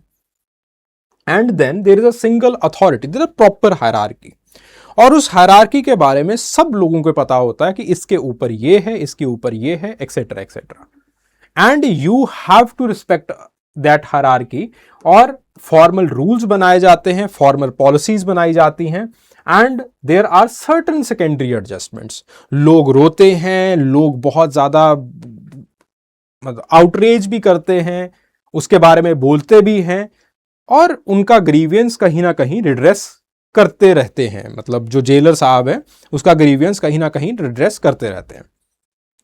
तो ये जो सारी की सारी चीजें हैं, they are the key features of the total institution. It is just like the corporate, बिल्कुल वैसे ही इंस्टीट्यूशंस जो है वो काम करते हैं। सो कंटेम्प्रेरी रेलेवेंस इसका क्या है? पेंशन एंड डिटेंशन सेंटर्स को अच्छे तरीके से किस तरीके से यूज किया जा सकता है, प्रिजन्स को कैसे सुधार केंद्र बनाया जा सकता है, तो वहां पे टोटल इंस्टीट्यूशंस का जो काम है वो रह सकता है। रेजिडेंशियल हॉस्टल्स में again strict schedules, uniform, tribal students को आइडेंटिटी किस तरीके से उनकी दोबारा फिर से रीजुविनेट की जा सके, वहां पे इसका काम हो सकता है। देन डिजिटल सर्वेलेंस में कि डिजिटल सर्वेलेंस किस तरीके से हमें करना चाहिए ताकि डिजिटल सर्वेलेंस ये धीरे धीरे टोटलाइजिंग इफेक्ट ना क्रिएट करना शुरू कर दे। देन उसके बाद care institutions, old age homes, rehabs, वहां पे आइडेंटिटी रीशेपिंग और स्टिग्मा को दूर कैसे किया जा सकता है, वहां पे हम इस का जो प्रयोग है वो कर सकते हैं। ठीक है, फिर उसके ऊपर फुको का काम था डिसिप्लिन एंड पनिशमेंट, जरूरत नहीं है उस चीज की। ठीक है जी। So this is how the total institutions work, और इसका जो एक रेलेवेंस है दैट वी हैव डन। ठीक है, इसको एक बार पढ़ लीजिएगा, वही चीजें हैं जो कि मैंने ऊपर समझाई हैं अभी। And then discuss the social stratification according to the 3 major approaches. तो यहां पे हमने पहली अप्रोच जो ली है वो कार्ल मार्क्स की अप्रोच है, दूसरी अप्रोच वेबर की है और तीसरी अप्रोच बोर्डो की है। ठीक है, यहां पे किस तरीके से हर एक अप्रोच को हम अप्लाई कर सकते हैं उसके बारे में हमने बातचीत की है। तो चलिए पहली अप्रोच के बारे में बात करते हैं, कार्ल मार्क्स की approach. Karl Marx basically property के बारे में बात करते हैं, प्रॉपर्टी, प्राइवेट प्रॉपर्टी और प्रॉपर्टी रिलेशंस के बारे में बात करते हैं कि लेट्स से मेरे पास मोबाइल फोन्स बनाने की सारी ओनरशिप है कि मैं ही सिर्फ मोबाइल फोन्स को प्रोड्यूस कर सकता हूं या फिर करता हूं।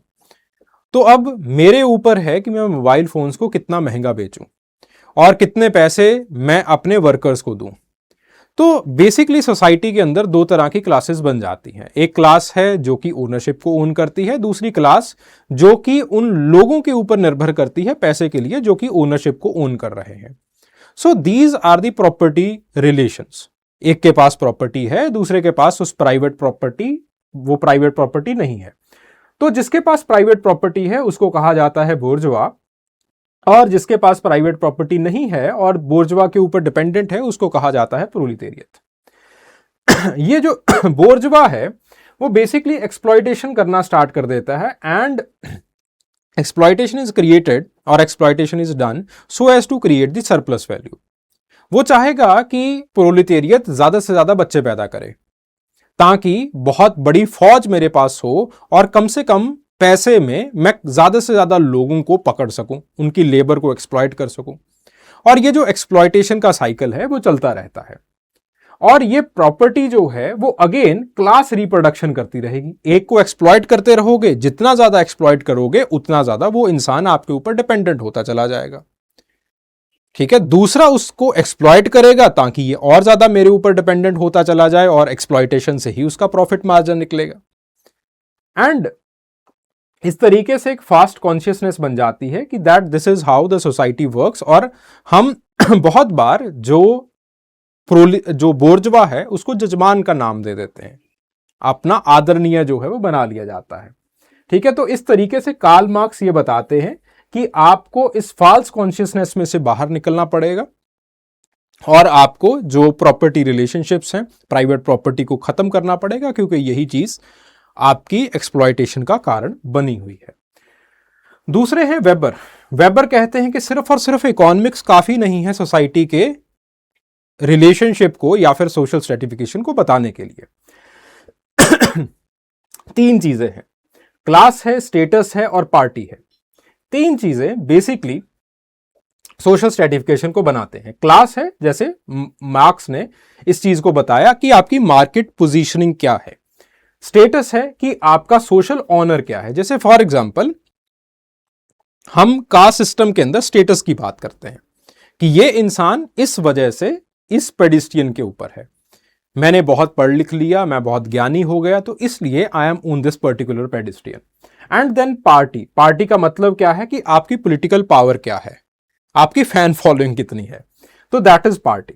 तो इन तीन चीजों की आप समरी बनाते हो, सम करते हो, and then there are basically three classes that are made, जिसके अंदर अपर भी है और एक मिडिल क्लास भी बन जाती है, दो की दोनों के बीच में, लोअर और अपर क्लास के बीच का एक संगम होती है। ठीक है, एंड इन्होंने सोशल क्लोजर मैकेनिज्म्स को बताया कि किस तरीके से हर एक क्लास प्रॉपरली अपने आप को क्लोज करके रखती है, जिसके अंदर एंडोगेमी एक तरीके का क्लोजर है, गेटेड सोसाइटीज या नेटवर्क्स बनाना एक तरीके का क्लोजर है, एक्सेट्रा एक्सेट्रा। ठीक है, और बहुत सारे एक्सेस जो है वो ओवरलैप कर रहे होते हैं। देन जो तीसरी चीज है या फिर तो तीसरी अप्रोच है वो पेरी बोर्डो की कल्चरल रिप्रोडक्शन की अप्रोच है। पेरी बोर्डो इकोनॉमिक, कल्चरल और सोशल कैपिटल्स के बारे में बात करते हैं। इकोनॉमिक कैपिटल समझ में आ रहा है, इकोनॉमिक कैपिटल है पैसा। ठीक है, कल्चरल कैपिटल क्या होता है? कल्चरल कैपिटल होता है मेरा टेस्ट, जो कि बहुत बार इकोनॉमिक कैपिटल से आता है। जैसे for example I am owning a iPhone. अब आईफोन ओन करना या फिर आपके पास certain kind of technology own करना, जो कि अगेन मेरा स्टेटस को रिप्रोड्यूस करेगा, जो कि एक सिंबल की तरह सोसाइटी के अंदर यूटिलाइज किया जाएगा so as to elevate my status. ठीक है, now iPhone can perform certain functions that certain different जो बाकी और फोन्स हैं वो उसको परफॉर्म नहीं कर सकते, लेट्स से। तो इस तरीके से मैं एक एडवांटेजियस पोजीशन के ऊपर जो है वो हो जाऊंगा विसा विस दी अदर सोसाइटी। ठीक है, एंड देन इसी कल्चरल कैपिटल के ऊपर लाइकनेस बनेगी मेरी, कि फलां जो है वो इस तरीके से कपड़े पहन रहा है, इसके पास आईफोन है, तो आईफोन और उस तरह से बात करने वाले लोग और उस तरह से कपड़े पहनने वाले लोगों के बीच में एक लाइकनेस बन जाती है, नेटवर्किंग बन जाती है। और यही नेटवर्क्स आगे चल के बिजनेस और आगे चल के और काफी सारी एक्टिविटीज के अंदर यूटिलाइज किए जाते हैं। तो इस तरीके से there are three kind of capitals according to Pierre Bourdieu, economic, cultural and social. और इन कैपिटल्स के ऊपर आप एक इंटरनलाइज्ड क्लास, जिसको हैबिटस कहते हैं, अपना कॉन्शियसनेस वो बिल्ड करते हैं। आप अपने आप में ये तय कर लेते हैं कि सोसाइटी के अंदर मैं इससे नीचे आता हूं और इससे ऊपर आता हूं, और उसी पैरवी के ऊपर और उसी सोसाइटल पोजीशनिंग के ऊपर आप ये तय कर लेते हैं that okay I am from this particular strata of the society. नीचे वाले से आप रोब से बात करते हैं, ऊपर वाले के सामने आपकी हवा टाइट हो जाती है, यानी कि कॉन्फिडेंस लूज हो जाता है। ठीक है, and then there is symbolic violence. Symbolic violence का मतलब क्या है? that on the basis of these capitals some people they are on the advantageous position, some people they are on the disadvantageous position। जैसे for example let's say कोई बच्चा rural background से है, उसे अंग्रेजी नहीं आती। कोई बच्चा on the other hand he belongs to an elite schools, मतलब वो एलीट स्कूल से पढ़ा हुआ है, अंग्रेजी खूब आती है, और फिर उसके बाद पैसा भी काफी था तो कोचिंग इंस्टीट्यूशंस भी ज्वाइन कर पाया। यूपीएससी के अंदर कौन इंसान आगे आने की, किस इंसान के आगे आने की संभावना है? This is known as the symbolic violence. ठीक है, तो according to him the schools and these coaching institutions ये हायरार्की को रिप्रोड्यूस करते हैं, और मेरिट कुछ नहीं होता है, ये जो है वो this is the misrecognised privilege. ठीक है, तो बेसिकली ये पेरी बोर्डो का मानना है। इसके एप्लीकेशंस हमने लिखे हैं और हर एक अप्रोच के अपने अपने स्ट्रेंथ्स हैं। जैसे फॉर एग्जांपल पेरी बोर्डो की अप्रोच का स्ट्रेंथ है कि ये कल्चरल कैपिटल को बहुत अच्छे तरीके से, कल्चरल रिप्रोडक्शन को बहुत अच्छे तरीके से बताती है, लेकिन रेजिस्टेंस और एजेंसी को ये अंडरलाइन कर लेती है, अंडरमाइन कर लेती है। ठीक है, सिमिलरली वेबर की अप्रोच का जो लिमिटेशन है वो ये है कि ये पूरी तरीके से एक्सप्लेनेटरी नहीं है, जो कि पेरी बोर्डो आगे चल के उस चीज को फुलफिल करते हैं। कार्ल मार्क्स ये सारा कुछ एक क्लास या फिर इकोनॉमिक्स के ऊपर ही रिड्यूस कर दे रही है। ठीक है, so these are the three approaches okay, चलिए अगले सवाल के ऊपर चलते हैं। चलिए, so the next question, it is the status and role, उसको डिफाइन करना था और आपको एस्क्राइब्ड स्टेटस और अचीव्ड स्टेटस के बीच में एक डिस्टिंग्विशिंग लाइन जो है वो ड्रॉ करनी है। तो सबसे पहली बात आती है सोसाइटी, सॉरी स्टेटस। सोसाइटी के अंदर स्टेटस इज बेसिकली आपकी पोजीशन क्या है, आपकी राइट्स और ड्यूटीज के हिसाब से। लिंटन इस चीज को और रेडक्लिफ ब्राउन इस चीज को बिल्कुल इसी तरीके से बताते हैं। जैसी आपका स्टेटस है उस हिसाब से आपका एक एक्सपेक्टेड बिहेवियर होगा जिसको आप रोल कह देते हैं। ठीक है, अब इसके अंदर मर्टन ने कुछ चीजों को ऐड किया है। पहली चीज है role set, role strain and then role conflict. Role set का मतलब क्या है? Let's say I am in the institution, मेरा काम है ज्ञान देना। फिर उसके बाद let's say I am in my home और मैं अपनी घरवाली के सामने ज्ञान देना शुरू कर दूं, यही ज्ञान। ठीक है, तो वहां पे जो है वो कोई इज्जत नहीं मिलने वाली मुझे। इज्जत जो है वो यहीं पे मिलेगी जब मैं ज्ञान यहां पे दूंगा। तो इसका मतलब क्या है कि एक्सपेक्टेड बिहेवियर्स आर डिफरेंट। यहां पे मेरा जो बिहेवियर है या फिर एक्सपेक्टेशन है दैट इज डिफरेंट, वहां पे मेरी जो है वो एक्सपेक्टेशन ज्ञान लेने वाली है भाई। ठीक है, तो this is known as the role set. फिर उसके बाद बात आती है role strain. Role strain space and time दो तरीके से बनता है। स्पेस की वजह से कैसे बनता है? बहुत बार लोग because of lack of the symbolic events जो एक रोल है, एक एक्सपेक्टेड बिहेवियर को कैरी फॉरवर्ड कर देते हैं दूसरे स्पेस के अंदर, उस वजह से रोल स्ट्रेन हो जाता है। ठीक है, यह बहुत बार होता है आईएएस ऑफिसर्स के साथ जब वो रिटायर हो जाते हैं, तो उनको उम्मीद होती है कि हर जगह के ऊपर मेरा जो एक्सपेक्टेड बिहेवियर है वो ये है कि मैं एडमिनिस्ट्रेशन को संभालूं। तो वो गुरुद्वारे चले जाते हैं, वहां पे भी एडमिनिस्ट्रेशन संभालना शुरू कर देते हैं। ठीक है, या फिर जो है वो कहीं रिलीजियस इंस्टीट्यूशन में चले जाएंगे, वहां पे भी आफ्टर रिटायरमेंट ऑल्सो यही काम करते रह जाएंगे। तो this creates a role strain. Then दूसरी चीज आती है बिकॉज ऑफ टाइम, कि एक रोल के अंदर या फिर एक एक्सपेक्टेड बिहेवियर, एक स्टेटस सेट के अंदर आपको ज्यादा टाइम लग गया, दूसरे को पर्याप्त टाइम जो है वो मिल नहीं पा रहा है, एंड इस स्टेन की वजह से क्रिएट होता है रोल कन्फ्लिक्ट।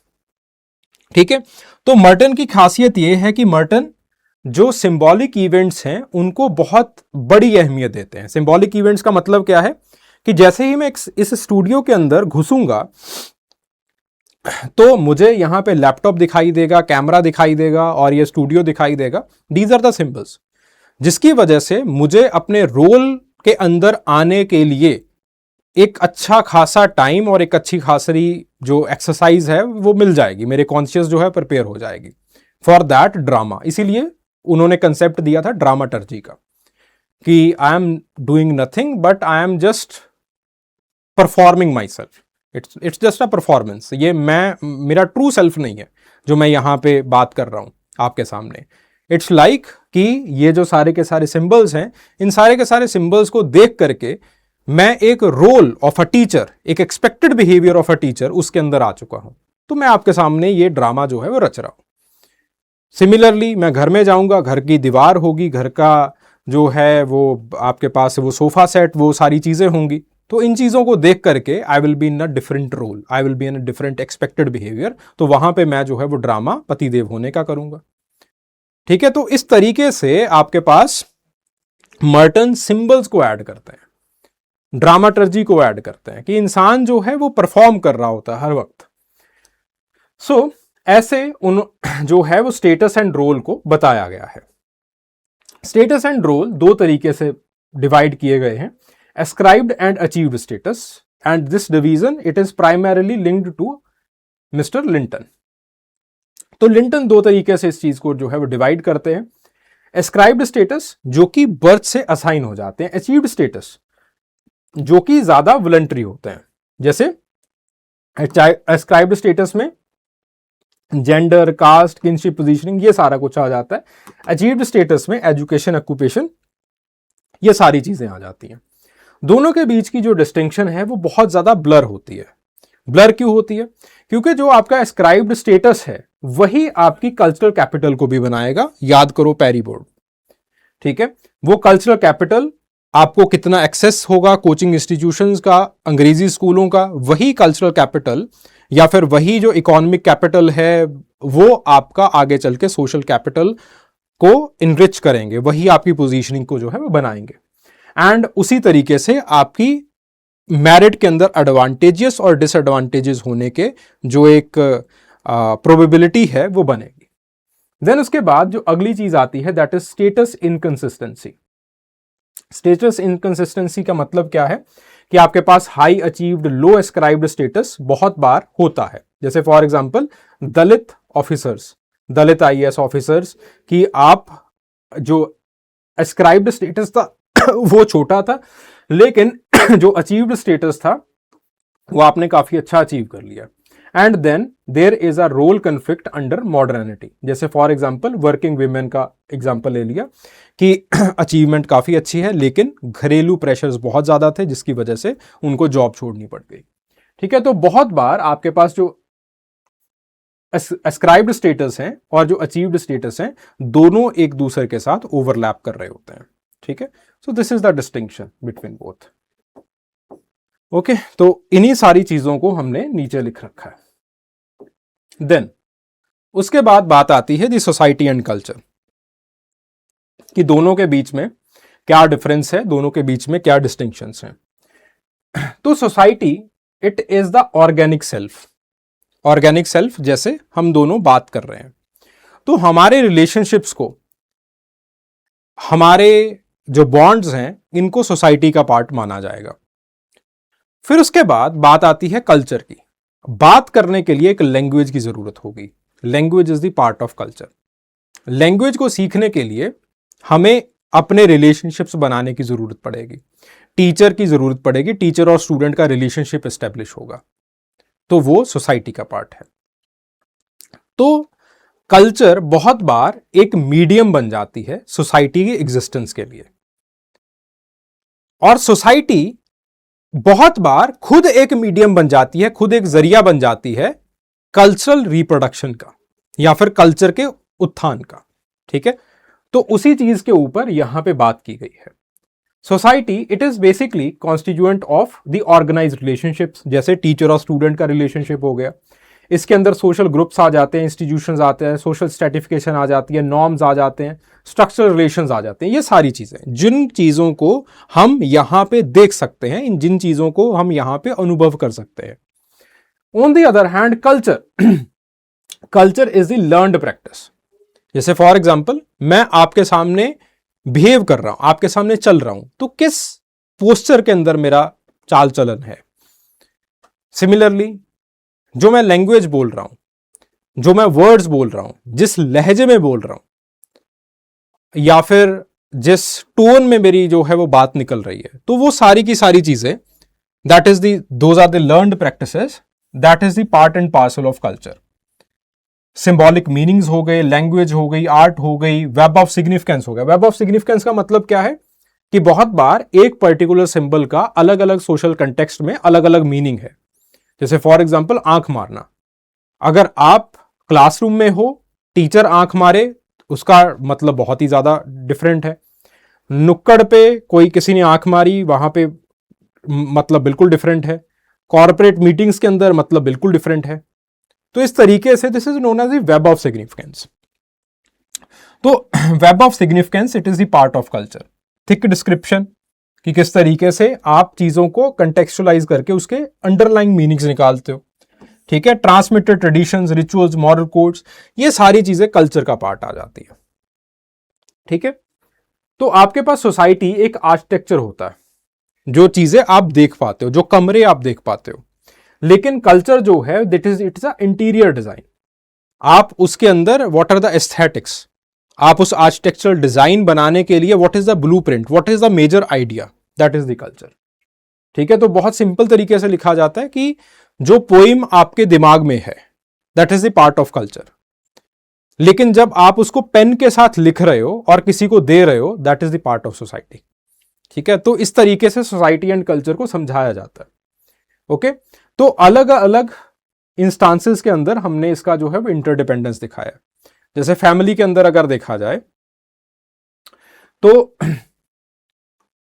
सोसाइटी का पार्ट क्या होगा, जो आपके रोल्स हैं, जैसे मेरा हस्बैंड का रोल है, ठीक है, फिर फादर का रोल होगा, that is the part of the society. Then उसके बाद कल्चर, कल्चर का रोल क्या है, मैं किस तरीके से ट्रीट करूंगा या फिर जो है वो किस तरीके से लव एंड अफेक्शन शो किया जाएगा बच्चों को, वाइफ को किस तरीके से लव एंड अफेक्शन शो किया जाएगा, मेरे मैनर्स क्या होंगे, मेरे बोलने का तरीका क्या होगा, that is the part of culture.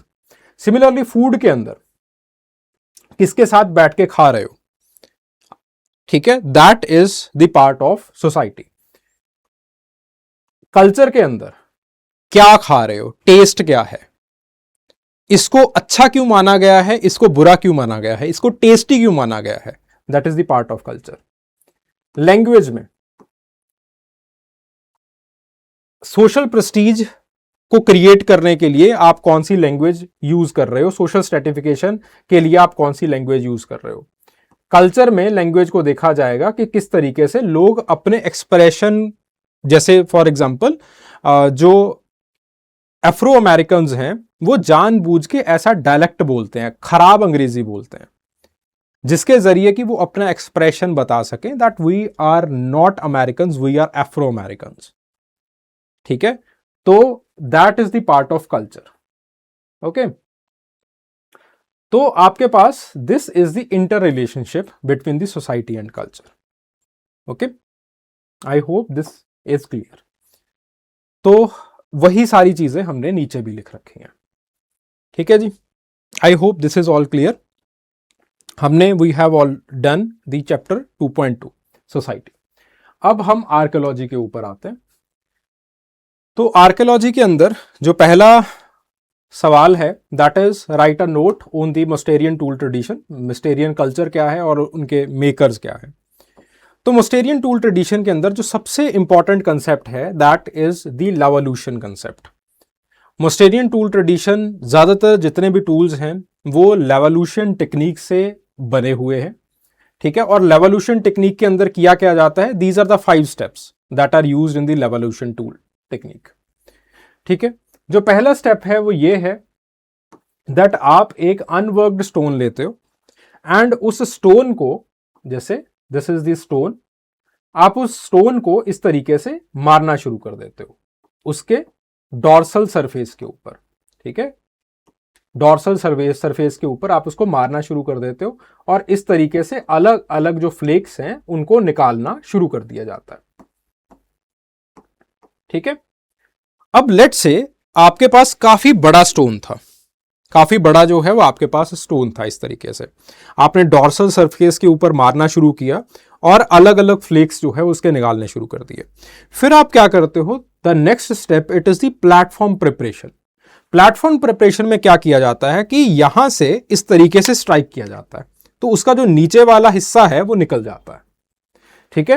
And thus या फिर ऊपर वाला हिस्सा निकल जाता है, यानी कि एक जो बड़ा सरफेस होता है उसको बिल्कुल सपाट कर दिया जाता है, ठीक है। तो इस तरीके से this is known as the platform preparation. Then आप प्लेटफॉर्म प्रिपरेशन कर लेते हो तो ये बन जाता है टॉर्टवाइज कोर। टॉर्टवाइज कोर को अभी आप साइडलाइन कर दोगे, अगर इससे कुछ बनाना चाहते हो तो बना लोगे बाद में, लेकिन फिलहाल के लिए ये जो फ्लेक्स हैं इनको पकड़ा जाता है और इनको दोबारा फिर से रीटचिंग की जाती है और इनसे साइड स्क्रैपर्स, पॉइंट्स, डेंडिकुलेट्स, जो भी आप टूल बनाना चाहते हो वो बना लेते हो। तो पहली बात मोस्टेरियन के अंदर यह है कि इसके अंदर लावोल्यूशन भर भर के है। दूसरी बात ठीक है, और आपके पास एरिक बोर्डा ने इस चीज को बहुत अच्छे तरीके से डिमॉन्स्ट्रेट करके दिखाया है। दूसरी बात, टूल किट कंपोजिशन। प्राइमरली 4 तरह के टूल्स या फिर टूल किट्स यूरोप के अंदर मिले हैं जो कि निएंडरथाल मैन ने लावोल्यूशन टूल टेक्निक से बनाए थे। लावोल्यूशन टूल टेक्निक का बहुत बड़ा सिग्निफिकेंस है जो कि ऊपर वाले पैराग्राफ के अंदर आप पढ़ लेना। जो पहली चीज है वो ये है, जो पहला टूल असेंबलेज मिला है वो साइड स्क्रैपर्स का मिला है। साइड स्क्रैपर्स दे आर कि आपके पास साइड स्क्रैपर्स का मतलब क्या है कि एक साइड से आप इसको पकड़ सकते हैं एंड दूसरे साइड से फ्लेक को बहुत अच्छे तरीके से रीटच किया गया है, ठीक है। This is known as a side scraper. तो पहले जो डोमिनेंट टूल्स मिले हैं they are the side scrapers, और इसको जो है वो हाइड वर्किंग के लिए, बुचरी के लिए यूज किया जाता होगा। दूसरे they are the Mousterian points. Mousterian points आपके पास किसी स्पीयर के ऊपर हाफ्ट करने के लिए हो सकता है यूज किए जाते हो, ठीक है। तो आपके पास ये कंपोजिट टूल बनाने के लिए यूज किए जाते थे। Then you had the denticulates and the notches. Denticulates, अगर आप इसकी डेफिनेशन देखो that what is a denticulate, denticulate कुछ इस तरह का टूल होता है जिसके डॉर्सल एंड्स को बड़े अच्छे तरीके से, बड़े शानदार तरीके से शार्पन किया जाता है। They are known as the denticulates. Again, these denticulates, they are used to haft on a particular bone or on a particular wood. ठीक है? So again, these denticulates, they are used for making the tooth edged for the woodworks. And then there are certain bifacial forms, जैसे hand axes वगैरह बन गए, वो सारी चीजें इसके अंदर है। तो 4 तरह के डोमिनेंट टूल टाइप्स यहां पे देखने को मिलते हैं, ठीक है। एंड ये जो डोमिनेंट टूल टाइप्स हैं वो अलग अलग जगह के ऊपर अलग अलग तरह के जो असेंबलेजेस हैं वो मिले हैं, जो कि आपके पास जो है वो बोर्डर्स ने बताए हैं हमें। पहला है टिपिकल मोस्टेरियन, जिसके अंदर कि आपके पास जो मोस्टेरियन पॉइंट्स हैं वो सबसे ज्यादा है। देन उसके बाद ला फेरे का मोस्टेरियन। ला फेरे का मोस्टेरियन उस वहां पे ये माना जाता है कि सबसे ज्यादा, या फिर यहां से जो लावल्यूशन टूल टेक्नोलॉजी की शुरुआत है वो हुई थी, और यहां पे सबसे ज्यादा लावल्यूशन कोर्स जो है वो हमें मिली है। देन उसके बाद डेंडिकुलेट मोस्टेरियन, जहां पे ऐसे टूल्स जो है वो सबसे ज्यादा है। And then you have the MTA. MTA जहां पे आपके पास हैंड एक्सेस वगैरह मोस्टेरियन टूल्स के साथ मिले हैं, ठीक है। तो इस तरीके से आपके पास 5 तरह के अलग अलग एरियाज के अंदर मोस्टेरियन टूल टेक्नोलॉजी को, या फिर अलग अलग ट्रेडिशंस के अंदर मोस्टेरियन टूल टेक्नोलॉजी को बताया गया है। अब मोस्टेरियन टूल टेक्नोलॉजी के अंदर कैसा सबसिस्टेंस था, कैसी मोबिलिटी थी, इन सारी चीजों को जस्ट पढ़ लीजिएगा अपने आप। मेकर्स जो है वो ऑब्वियसली देवर नेंदरथाल मैन। अब मोस्टेरियन डिबेट क्या है, जहां से सवाल आगे पूछे जा सकते हैं। हमने टूल्स के बेसिस के ऊपर 2-3 चीजें पढ़ी। पहली है, एक तरह की टेक है, यानी कि बनाने की जो टेक्निक है वो एक ही है, लावल्यूशन है। लावल्यूशन के जरिए आप अलग अलग टूल्स बनाते हो, और आप जैसे जैसे लाफेरे में हो, सेंट्रल यूरोप में हो, तो आपको अलग तरीके का टूल किट मिलेगा। आप वेस्टर्न यूरोप में चले जाओगे, अलग तरीके का टूल किट मिलेगा। आप ईरान की साइड पे आ जाओगे, अलग तरीके का टूल किट मिलेगा, या फिर अलग तरीके का असेंबलेज मिलेगा। तो ऐसा क्यों है? This is known as the Mousterian debate. Mousterian debate को करने वाले 3 लोग हैं। पहले हैं बॉर्डर्स। बॉर्डर्स कहते हैं कि जैसे हम इंसानों की ट्राइब्स देखते हैं, उसी तरीके से नियंदरथाल की भी ट्राइब्स होती होंगी। जो लाफेरे में थी वो अलग तरह की उनके ट्रेडिशंस होते होंगे, अलग तरह का एनवायरनमेंट होता होगा, तो उन्होंने अलग तरह के टूल्स बनाए। जो वेस्ट में थी उनका अलग चल रहा होगा, जो ईरान में थी उनका अलग चल रहा होगा। तो हर किसी का अलग अलग चल रहा होगा, जिसकी वजह से अलग अलग टूल अलग अलग रेशो के अंदर अलग अलग जगह के ऊपर मिले हैं। फिर उसके बाद लुई बिनफोर्ड। लुई बिनफोर्ड कहते हैं कि ज्यादातर कल्चर्स जैसे जैसे और ज्यादा स्पेशलाइज्ड होती चली जाती हैं, तो लोग स्पेशलाइज्ड होते चले जाते हैं। सोशल स्ट्रेटिफिकेशन या फिर सोशल स्पेशलाइजेशन उनमें आ जाता है। तो अकॉर्डिंग टू द एनवायरनमेंट लोग स्पेशलाइज हो गए अलग अलग जगह के ऊपर। तो लावल्यूशन से फ्लेक्स को निकालने वाले लोग अलग थे, जो कि ला फेरे में रहे। ला किना वाले लोग जो है वो अलग थे, उनको जो है वो बहुत अच्छा आता था कि कैसे वहां से पॉइंट्स बनाने हैं। तो इस तरीके से अलग अलग जगह के ऊपर अलग अलग वर्कशॉप्स बनती चली गई, जैसे जैसे उनके पास रॉ मटेरियल था, जैसे जैसे उनके पास जो एक अवेलेबिलिटी, एनवायरमेंटल अवेलेबिलिटी थी, ठीक है। देन उसके बाद जो है वो डिबल आते हैं, हैरल्ड डिबल। डिबल क्या अपना फ्रीजन इफेक्ट देते हैं। फ्रीजन इफेक्ट का मतलब क्या है कि लेट से आपने पहले एक हैंड एक्स बना लिया, जहां तक हैंड एक्स चलता गया आपने चला लिया, फिर उसके बाद आप सेंट्रल यूरोप में आ गए या फिर आप कहीं और चले गए, फिर आपने उसी हैंड एक्स का पॉइंट बना लिया, फिर उसी पॉइंट को डॉर्सल सरफेस के ऊपर या फिर अलग से और जो आपके पास फ्लेक्स थी उनको पकड़ करके आपने जो है छोटी फ्लेक्स का आपने कुछ डेंडिकुलेट्स वगैरह बना लिए। तो उन्होंने कहा कि एक्चुअली में टूल एक ही थी, एक ही तरह के, एक ही जगह के ऊपर बनी हुई थी, एक ही क्वेरी के अंदर या वर्कशॉप के अंदर हो सकता है बनी हो, और उसका बार बार रिडक्शन कर करके उसको रीशेप किया गया हो, जिसकी वजह से कि एक जगह के ऊपर एक तरह के टूल्स ज्यादा हैं, दूसरी जगह के ऊपर दूसरे तरह के टूल्स ज्यादा हैं। तो इस तरीके से डिबल ने इस चीज को बताया। ठीक है, so this is the Mousterian debate कि ऐसा यूरोप के अंदर क्यों हो रहा था, अलग अलग जगह के ऊपर अलग अलग टूल्स क्यों थे। ठीक है, तो उसी चीज को हमने यहां पे बताया है।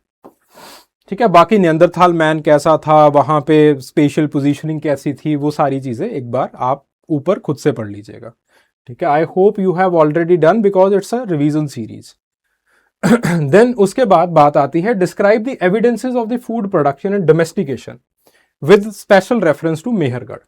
यहां पे हमने एविडेंसेस के बारे में बात करनी है। The keyword is evidence. ठीक है, तो मेहरगढ़ के अंदर आपको क्या एविडेंस मिले हैं जिसके जरिए कि आप ये कह सकते हैं कि मेहरगढ़ के अंदर फूड प्रोडक्शन और जो एनिमल डोमेस्टिकेशन है वो स्टार्ट हो गया था। तो मेहरगढ़ की there are 4 periods in Mehrgarh. जो पहला पीरियड है that is the aceramic. Then उसके बाद second to third period it is classified as ceramic. Aceramic का मतलब होता है जहां पे पॉटरी नहीं है, सिरामिक का मतलब जहां पे पॉटरी की अवेलेबिलिटी है। फोर्थ पीरियड, फिफ्थ पीरियड में आप चालकोलिथिक के अंदर आते हो। सिक्स से सेवंथ पीरियड के अंदर हल्के हल्के जो इंडस वैली के जो टाउनशिप्स हैं वो बनने स्टार्ट हो जाते हैं and then Indus Valley Civilisation का पार्ट मेहरगढ़ बन जाता है या फिर मेहरगढ़ का एरिया जो है वो बन जाता है। अब मेहरगढ़ के अंदर 4 चीजें मिली हैं। पहली चीज है कि आपको प्लांट्स मिले हैं।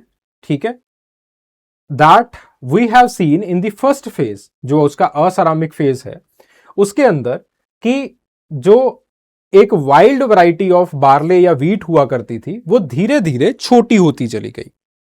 जो वाइल्ड वैरायटी ऑफ बार्ले या फिर वाइल्ड वैरायटी ऑफ वीट थी, खास करके जो एमराल्ड वीट हुआ करती थी, उसकी वाइल्ड वैरायटी बहुत ज्यादा रिजिड थी एंड उसका जो दाना था वो काफी ज्यादा बड़ा था।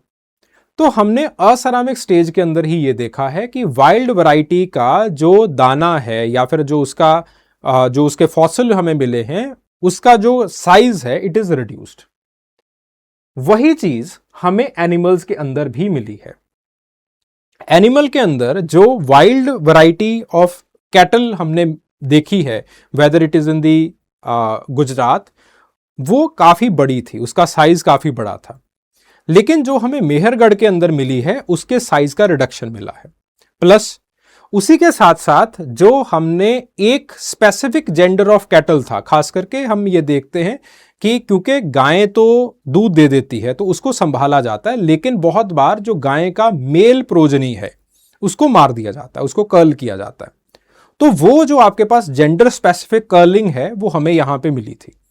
ठीक है, तो यहां से हमें जो है वो ये पता चलता है दैट हमें एक ट्रांजिशन मिला है हंटिंग से हर्डिंग का। देन उसके बाद इन दी आर्किटेक्चर के अंदर we have seen that there are certain mud brick granaries. Obviously mud brick granaries they are not in the ceramic और in the aceramic stage, but in the chalcolithic stage आपको ये mud brick granary जो है वो काफी ज्यादा देखने को मिली है, जिसका मतलब ये है कि लोग अपने तरीके से बार्ले या फिर वीट को ग्रो किया करते थे एंड देन फिर उसके बाद ग्रेनरीज के अंदर रख दिया करते थे। ठीक है, एंड देन फिर उसके बाद धीरे धीरे आपको क्राफ्ट का जो असेंबलेज है वो भी प्रोटो इंडस और चालकोलिथिक के अंदर मिलता है। खास करके जो बीड ड्रिलिंग है और अर्ली डेंटिस्ट्री है वो दिखाई देती है कि जो हमें वहां पे अवशेष मिले हैं उनके दांतों के अंदर कैविटीज मिली हैं, और ये कैविटीज तभी उत्पन्न होती हैं जब आप के अंदर स्टार्च का जो खपन है, जो स्टार्च की जो ईटिंग प्रैक्टिस है वो बहुत ज्यादा बढ़ जाती है। जब स्टार्च बहुत ज्यादा बढ़ जाता है, प्रोटीन के अंदर एकदम से श्रिंक आ जाता है, आपकी सेडेंटरी लाइफस्टाइल बहुत ज्यादा स्टार्ट हो जाता है, तो दांतों की कैविटीज बहुत ज्यादा बढ़ जाती हैं। ठीक है, तो अगेन अर्ली डेंटिस्ट्री के एविडेंसेस जो है वो वहां पे मिले हैं। तो इस तरीके से फ्रॉम दीज 4 एविडेंसेस हम ये कहते हैं कि दैट जो मेहरगढ़ की साइट है वहां पे early domestication of plants and animals वो शुरू हो गया था। ठीक है, उन्हीं चीजों को जो है वो हमने यहां पे लिखा है। ठीक है, अब जो की स्कॉलर्स हैं, जो जराज हैं, वो ये मानते हैं दैट ये सारा कुछ इंडिजिनस हुआ था, क्योंकि जेबू कैटल पहले उसका जो मैंने पहले भी कहा कि जो उसकी वाइल्ड वैरायटी है that it is found in the Gujarat, तो गुजरात से हम ऊपर जो है वो लेके आए थे। देन उसके बाद बात आती है रिचर्ड मीडो की। रिचर्ड मीडो ये कहते हैं कि again there is a statistical proofing कि डोमेस्टिकेशन जो है वहां पे ऑलरेडी होनी स्टार्ट होगी। स्टैटिस्टिकल प्रूफिंग किस तरीके से, वही चीज कि आपने एक तरह की जो प्रोजनी थी, कैटल की प्रोजनी थी, मेल प्रोजनी, उसी को कर्ल करना, मारना शुरू कर दिया है। कनिंगम का यह मानना था कि हो सकता है, और फॉसल का भी लगभग जो है वो यही मानना है कि ईरानियन प्लेट्यू से जो लोग थे कुछ वो वैरायटी ऑफ वीट जो है वो लेके आए, और जेबू कैटल गुजरात से हमने जो है वो मंगवाया, एंड यहाँ से एक सिविलाइजेशन या फिर एक प्रोटो सिविलाइजेशन बनी, और वहीं से इंडस वैली सिविलाइजेशन जो है वो बनती है। ठीक है, तो ज्यादातर जो है वो कनिंगम फॉसल वाला ये जो एविडेंस है इसको हम मानते हैं कि एक तरफ से नॉर्थ ईस्ट से जो है वो वैरायटी ऑफ वीट आई, ऑल्दो बहुत सारे लोग इसको खारिज भी करते हैं, लेकिन it is one of the most expected now. ठीक है, चलिए अगले सवाल के ऊपर चलते हैं। Identify the major Mesolithic sites and describe the typotechnological features with this special reference to India.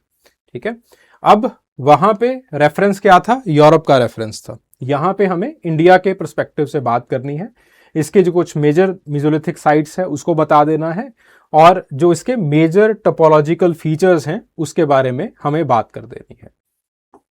ठीक है, तो सबसे पहले हमने उसी तरीके से बताया कि ये होलोसीन हंटर गैदरर फेज को डिफाइन करती है, जहां पे छोटे छोटे जो टेक्नोलॉजी है वो बननी इंडिया के अंदर स्टार्ट हो गई थी, और इसके अंदर जो रीजनल इकोलॉजिकल डाइवर्सिटी थी वो बड़ी ज्यादा प्रोमिनेंट है। ठीक है, रीजनल डाइवर्सिटी किस तरीके से इंपॉर्टेंट है वो हमने आगे चल के बताया है। ठीक है, तो आयरन जो है वो किस तरीके से आया है इसको करने की जरूरत नहीं है। ठीक है, कल्चरल, अरे नहीं नहीं नहीं नहीं नहीं, ये गलत बन गया यहाँ पे, this diagram shouldn't be there, ये किसी और क्वेश्चन का डायग्राम यहाँ पे गलती से आ गया। ठीक है, तो रीजनल डाइवर्सिटी कैसे है, जो बेलन वैली है जिसको जीआर शर्मा ने एक्सकेवेट किया है, वहां पे सेमी सेडेंटिज्म बहुत ज्यादा अच्छा दिखाई दिया है कि आपने वहां पे मछली पकड़नी भी शुरू कर दी, वहां पे आपने हंटिंग गैदरिंग भी करी है, एंड उसी दौरान वहां पे आपने कुछ कच्चे घर सेमी सेडेंटिज्म के लिए बनाने शुरू कर दिए। ठीक है, तो चौपानी मांडो के अंदर, सराई नाहर के अंदर, महादहा के अंदर, दमदमा के अंदर, यहां पे आपको जो विंध्या और बेलन वैली है वहां पे आपको जो है वो सेमी सेडेंटिज्म के एविडेंस काफी ज्यादा मिलते हैं। फिर उसके बाद सेंट्रल इंडिया में आते हैं, तो सेंट्रल इंडिया के अंदर आपको रॉक शेल्टर्स बहुत ज्यादा दिखाई देते हैं, आपको खुद बनाए हुए हैबिलेशंस बहुत कम दिखाई देते हैं, और इसी रॉक शेल्टर के अंदर रॉक आर्ट बहुत ज्यादा विजिबल है। एंड देन फिर उसके बाद आप नीचे आते हैं राजस्थान के अंदर। राजस्थान के अंदर भागौर, जहां पे वीएन मिश्रा काम करते हैं, वहां पे आप ये देखते हैं कि बहुत एफिशिएंट ट्रांजिशन है मिजोलिथिक से चालकोलिथिक की तरफ। ठीक है, तिलवाड़ा के अंदर अगेन वीएन मिश्रा का काम है, और वहां पे उन्होंने बताया है कि किस तरीके से ये जो आपके पास राजस्थान है और राजस्थान के बाद जो नीचे वाली साइट्स हैं, जो मालवा प्लेट्यू की साइट्स हैं, उनकी काफ़ी अच्छी कंटिन्यूटी है। और मीजोलिथिक से उसके बाद जो ट्रांजिशन धीरे धीरे चालकोलिथिक का हुआ है, it is a very fine transition. Site के ऊपर साइट जो है वो आपको मिली है यहाँ पे, ठीक है। देन उसके बाद अगली चीज़ आती है गुजरात की। गुजरात का खास करके जो लोटेश्वर है, वहां पे पेस्टोरलिज्म बहुत ज्यादा डोमिनेंट है। अगेन मेहरगढ़ वाले क्वेश्चन के साथ इसको कैरी फॉरवर्ड कीजिए, वहां पे भी हमें जो है वो यही चीजें दिखाई देती हैं कि जेबू कैटल नीचे गुजरात से जो है वो मंगवाया गया होगा, ठीक है। तो लंगनाज के अंदर संकालिया साहब ने काम किया, ठीक है। लोतेश्वर और आपके पास जो है वो अखाज माटे साहब का काम है। तो वहां पे जो पेस्टोरलिज्म है वो बहुत ज्यादा डोमिनेंट है। ईस्टर्न इंडिया के अंदर अगर चलते हैं हम, तो ईस्टर्न इंडिया के अंदर पैसरा, बिहार, वहां पे जहां पे डीके चक्रवर्ती ने काम किया, वहां पे आपके पास जो हंटिंग गैदरिंग है और उसी के साथ साथ जो इनिशियल एग्रीकल्चर वाला ट्रांजिशन है वो आपको दिखाई देता है, but hunting gathering it is very much dominant, ठीक है। सो ये जो है वो these are 5 reasons in the Mesolithic India, और हर एक रीजन का अपना करेक्टर है, ठीक है। तो इस चीज के बारे में आपको बात करनी थी यहां पे, ओके। फिर उसके बाद बात आती है कि टैपोटेक्नोलॉजिकल फीचर्स क्या है। टैपोटेक्नोलॉजिकल फीचर्स वही ट्रायंगल्स, ट्रेपीजेस, ल्यूनेट्स, बैक ब्लेड्स, वो सारी चीजें इंडिया के अंदर आपको दिखाई देती हैं, वैसी चीजें जो कि आपको यूरोप के अंदर दिखाई दी। और अगेन रॉ मटेरियल जो इंडिया के अंदर मिला है वो ज्यादातर चर्ट और चेंसलीडनी का है। फिर वहां से आप जो है वो कोर बनाते हैं, पैरेलल ब्लेड्स बनाते हैं, ट्रायंगल्स, ल्यूनेट्स वगैरह रीटचिंग करके जो है वो इंडिया के अंदर बनाया गया है। इंडिया के अंदर वैसा नहीं है जैसा नियंदरथाल यूरोप के अंदर किया करता था। इंडिया के अंदर एक तो मीजोलिथिक बहुत ज्यादा डाइवर्स है, अर्ली हैबिलेशंस वहां पे शुरू हो जाती हैं, वहां पे सेमीसेडेंटिज्म शुरू हो जाता है, पेस्टोरलिज्म शुरू हो जाता है। कुछ एविडेंसेस ईस्ट इंडिया के अंदर कुछ स्टार्टिंग की कुछ एग्रीकल्चर वाले भी कहते हैं कि शुरू हो जाते हैं, ठीक है। जो राजस्थान की साइट है वो बिल्कुल डिफ्यूजन के ऊपर काम कर रही है कि मीजोलिथिक से फिर उसके बाद जो ट्रांजिशन है वो चालकोलिथिक की तरफ जो है वो हो रहा है। तो रीजनल डाइवर्सिटी बहुत ज़्यादा है। और फिर उसके बाद वो जो लेवोल्यूशन टेक्निक थी वो इंडिया के अंदर पेलोलिथिक तक चलती है। फिर उसके बाद भारत के अंदर इंसान जो है वो अगेन हर एक रीजन में अपनी अपनी टेक्निक को बनाना शुरू कर देता है, ठीक है। तो ज्यादातर जो रॉ मटेरियल्स हैं खास करके माइक्रोलिथ्स बनाने के लिए इंडिया में चालसीडनी या चर्ट को यूज किया गया है मीजोलिथिक के अंदर, ठीक है। एंड फिर कोर को प्रिपेयर करना, पैरेलल ब्लैंक्स बनाने, एंड देन फिर उसके बाद ट्रायंगल्स या फिर ल्यूनेट्स बनाना, फिर उसके बाद उसके कंपोजिट टूल्स बनाने। तो ये जो है दिस इज द ऑपरेटर जो कि यूज किया गया है यहां पे, ठीक है। So this is how the Mesolithic site in India and in western counterparts it is different. Then उसके बाद बात आती है the cultural impact of iron Age. इसको खुद पढ़ लीजिएगा। इंडिया के अंदर आयरन एज कोई रेवोल्यूशनाइजिंग एजेंट नहीं था। जैसे हम इंडिया के अंदर तो खैर किसी ने भी रेवोल्यूशनाइजिंग एजेंट बहुत कम रहे हैं, आयरन भी कोई रेवोल्यूशनाइजिंग एजेंट नहीं था। आयरन ने सिर्फ और सिर्फ इकोनॉमिक प्रोसेस को और ज़्यादा आगे बढ़ाया है, सेटलमेंट्स और ज़्यादा बड़े हो गए, पॉलिटिक्स के अंदर आयरन वेपन्स आने स्टार्ट हो गए, मिलिटराइजेशन स्टार्ट हो गया। जैसे कौसाम्बी ने बताया है, डीडी कौसाम्बी ने बताया है कि सोशल रिलेशंस और ज़्यादा बड़े हो जाते हैं, टेक्नोलॉजी और ज़्यादा बढ़ जाती है। और आइडियोलॉजी के अंदर इंडिया में जो मेगालिथिक टूल ट्रेडिशन है वो आना शुरू हो जाता है और हम वॉरियर्स को सेलिब्रेट करना शुरू कर देते हैं through the megalithic tool tradition. तो ये आयरन टेक्नोलॉजी से आया है, ठीक है। सो आयरन टेक्नोलॉजी ऐसा नहीं है कि इसने कुछ यूनिफाइंग एजेंट की तरह काम किया हो, ये सिर्फ और सिर्फ जो ऑलरेडी चीजें चल रही थी उसका इनेबलर था इंडिया के अंदर। जैसे फॉर एग्जांपल जो गंगैटिक वैली थी उसमें ऑलरेडी पॉलिटिकल इवेंट्स काफी ज्यादा प्रबल थे, काफी ज्यादा अच्छे तरीके से चल रहे थे, ठीक है। वहां पे ऑलरेडी छोटे छोटे जो ट्राइब्स थी वो बन रही थी, कन्फेडरेशंस बन रही थी। तो वहां पे हम क्या देखते हैं कि जो जनपद हैं, महाजनपद हैं, वो आने शुरू हो गए। अगर हम सेंट्रल इंडिया के अंदर जाते हैं तो वहां पे पेस्टोरलिज्म बहुत ज्यादा डोमिनेंट है। वहां पे हल्का फुल्का आप बार्ले का कल्टीवेशन कर रहे हैं, तो वहां पे बार्ले का कल्टीवेशन और ज्यादा स्टार्ट हो जाता है, पेस्टोरलिज्म वैसा का वैसा रहता है। आप ईस्टर्न इंडिया के जंगलों में चले जाइए, वहां पे लोग हंटिंग गैदरिंग कर रहे थे। आयरन के आने की वजह से उन लोगों ने आयरन के जो स्पीयर हेड्स हैं उनको यूज करना स्टार्ट कर दिया और हंटिंग गैदरिंग और ज्यादा एफिशिएंट हो गई। तो आयरन कुछ ऐसा नहीं है that it's a revolutionising agent. Iron सिर्फ और सिर्फ एक इनेबलर की तरह इंडिया में आया है, ठीक है। और आपके पास जो चीजें ऑलरेडी चल रही थी वहां पे इकोनॉमिक साइड के ऊपर, अगर आप एग्रीकल्चर कर रहे थे तो आपने फॉरेस्ट क्लियरेंस और ज्यादा बढ़ा लिया। सेटलमेंट में अगर आप एक विलेज इकोनॉमी के ऊपर या फिर आप जो है वो छोटे छोटे हैबिलेशंस के अंदर रह रहे थे तो आपने बड़े घर बनाने स्टार्ट कर दिए। तो आयरन का सिर्फ और सिर्फ ये काम है, ठीक है। So the iron it is a enabling technology. ये कुछ डिटर्मिनिज्म कुछ इसके अंदर नहीं था, ठीक है। देन अगले सवाल के ऊपर चलते हैं, इसको पढ़ लीजिएगा। इसके अंदर डीडी कोसाम्बी ने क्या कहा है वो सारी चीजें हमने यहां पे इसके अंदर लिखी हुई हैं। Then the Mesolithic art in Indian subcontinent. अब Mesolithic art in Indian subcontinent, ये भीमबेटका जो है वो इसका एक टिपिकल एग्जाम्पल यूज किया जाता है। और इंडिया के अंदर ऐसा नहीं कि Bhimbetka is the only example. Bhimbetka के साथ साथ आपके पास जो है वो और बहुत सारे केव सिस्टम्स हैं। उत्तराखंड के अंदर केव सिस्टम्स हैं, यूपी के अंदर केव सिस्टम्स हैं, ठीक है। आपके अंदर थोड़ा सा आप डेक्कन में आ जाइए, वहां पे केव सिस्टम्स हैं। लेकिन जब हम एक टपोलॉजी के बारे में बात करते हैं, आर्ट की टपोलॉजी के बारे में बात करते हैं कि पहले ऐसी पेंटिंग बनी, फिर से ऐसी पेंटिंग बनी, फिर ऐसी पेंटिंग बनी, वहां पे जो भीमबेटका केव सिस्टम्स हैं वो हमें एक बहुत अच्छा टपोलॉजिकल सिरेशन कह लीजिए वो देते हैं, ठीक है। तो उसी टपोलॉजिकल सरेशन के बारे में हमने यहां पे बात करी है, ओके। तो जो भीमबेटका का रॉक आर्ट है तो सबसे पहले हैंड प्रिंट्स जो है वो आते हैं, ठीक है। फिर उसके बाद एनिमल फिगराइंस आनी स्टार्ट हो जाती है। हैंड प्रिंट्स अगेन संकालिया के हिसाब से ये अपर पेलियोलिथिक से स्टार्ट हो गए थे।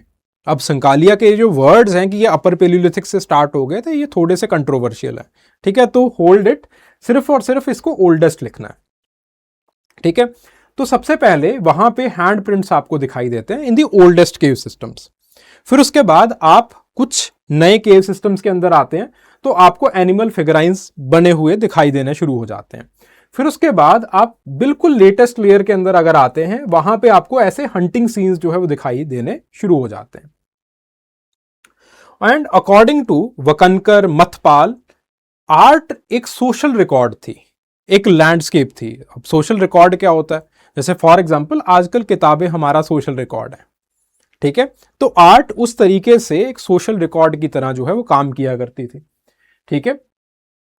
अगेन विलियम्स ने स्ट्रक्चरल और रिचुअलिस्टिक लेंस को जो है एक्सप्लोर करने की कोशिश की थी, that with the help of the art and with the help of हम कुछ रिचुअल्स वगैरह जो है वो अदा किया करते थे।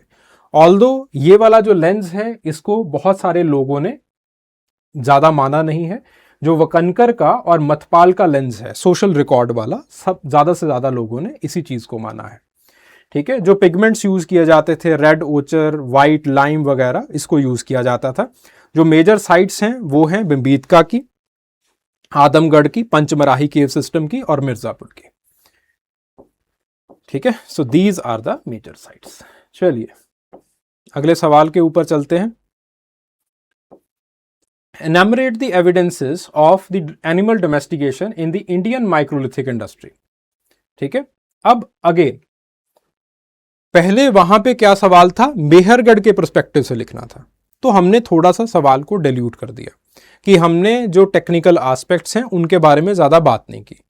अब हमें एक बहुत ही जनरल क्वेश्चन पूछा गया जहां पे स्पेसिफिकली क्वेश्चन की डिमांड है कि हम टेक्निकल एस्पेक्ट्स के बारे में बात करें, ठीक है, कि एविडेंस किस तरीके से इंडियन पेलियोलिथिक या फिर माइक्रोलिथिक इंडस्ट्री के अंदर जुटाए गए हैं domestication of animals and plants की। अब हम इस चीज के बारे में बात करते हैं किस तरीके से जो एविडेंस है उनको जुटाया जाता है, फिर उसके बाद हम कहां कहां पे कौन सा एविडेंस मिला है उसके बारे में बात करेंगे। क्योंकि बेलन वैली के अंदर काम करने का तरीका अलग है, मेहरगढ़ के अंदर हमारा काम करने का तरीका अलग था, वहां पे अलग एविडेंस मिले हैं। ठीक है, अगर आप कहीं और किसी रीजन के अंदर चले जाएंगे तो वहां पे हमें जो है वो डिफरेंट मिलेगा। ठीक है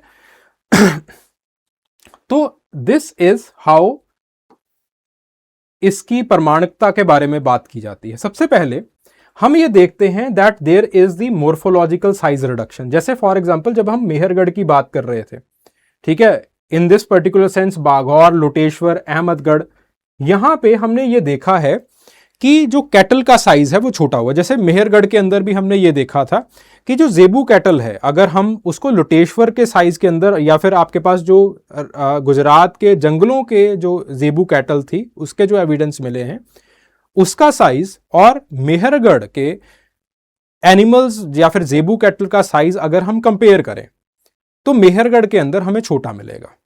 सिमिलरली वीट के दाने का साइज वो भी हमें छोटा मिलेगा।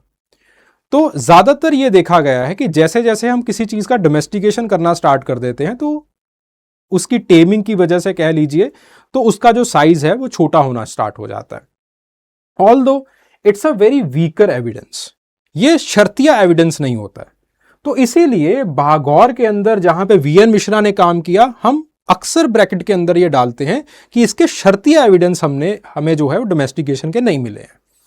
फिर उसके बाद अगला एविडेंस होता है मॉर्टेलिटी का या फिर डेमोग्राफिक प्रोफाइलिंग का। हम यंग मेल्स को कर्ल करना स्टार्ट कर देते हैं, जो काऊ की प्रोजनी है या फिर जो बफलो की मेल प्रोजनी है उसको कर्ल करना स्टार्ट कर देते हैं, क्योंकि उसको ज्यादा उसका यूजेज नहीं रहता है। तो सिर्फ और सिर्फ जो है वो इंसेमिनाइजेशन के लिए जितने की रिक्वायरमेंट होती है उसको पाला जाता है, बड़ा किया जाता है और बाकियों को मार दिया जाता है। तो ये जो है वो दूसरा एविडेंस है। अगेन लंगनाज के अंदर, भागौर के अंदर ये भी मिला है। देन उसके बाद बात आती है पैथोलॉजिकल इंडिकेटर्स की। पैथोलॉजिकल इंडिकेटर्स यानी कि आपके पास जो है वो जो जॉइंट्स का स्ट्रेस है, गठिया है, उसके एविडेंस आपको ज्यादा मिलने स्टार्ट हो जाते हैं, एनिमल्स के अंदर भी, ह्यूमंस के अंदर भी। जूनोटिक डिसीजेस के एविडेंसेस आपको कहीं ना कहीं मिलने स्टार्ट हो जाते हैं। ये जो है वो आपको मेहरगढ़ के अंदर बड़ा प्रोमिनेंटली मिला है, गठिए का जोर बड़ा प्रोमिनेंट मिला है, कैविटीज बड़े प्रोमिनेंटली मिले हैं, जिसकी वजह से हम जो है वो काफी अच्छे तरीके से ये बता पाते हैं कि भाई मेहरगढ़ के अंदर पुख्ता एविडेंस है डोमेस्टिकेशन के। Then there is the contextual association. आपको हर्ट्स के अराउंड बोन्स मिलेंगे, स्टोरेज पिट्स मिलेंगे, पोस्ट होल्स मिलेंगे, जैसे आपको बेलन वैली, चौपानी मांडो के अंदर और मेहरगढ़ के अंदर भी मिला है। तो इंडिया के अंदर फिर उसके बाद there are modern tools like the ancient DNA isotope analysis. India के अंदर इसको ज्यादा यूटिलाइज नहीं किया गया, तो इसको चाहे इग्नोर कर दीजिए। तो हम ये 4 तरह के एविडेंस के बारे में बात करते हैं। So these 4 evidences they are used so as to establish कि आपके पास डोमेस्टिकेशन हो रहा है या नहीं हो रहा है। ठीक है, तो उसी के बारे में हमने जो है वो नीचे बात की है। ओके, तो आपके पास जो है this is the last table, इसको अच्छे तरीके से देख लीजिएगा। बाघौर के अंदर वीएन मिश्रा ने क्या एविडेंस लिए थे, लंगनाज में क्या थे, लोटेश्वर के अंदर क्या थे, अहमदगढ़ के अंदर क्या थे। जो मेहरगढ़ वाले एविडेंस हैं वो हमने सेपरेट क्वेश्चन के अंदर ही डिस्कस कर लिया है। ठीक है जी, फिर उसके बाद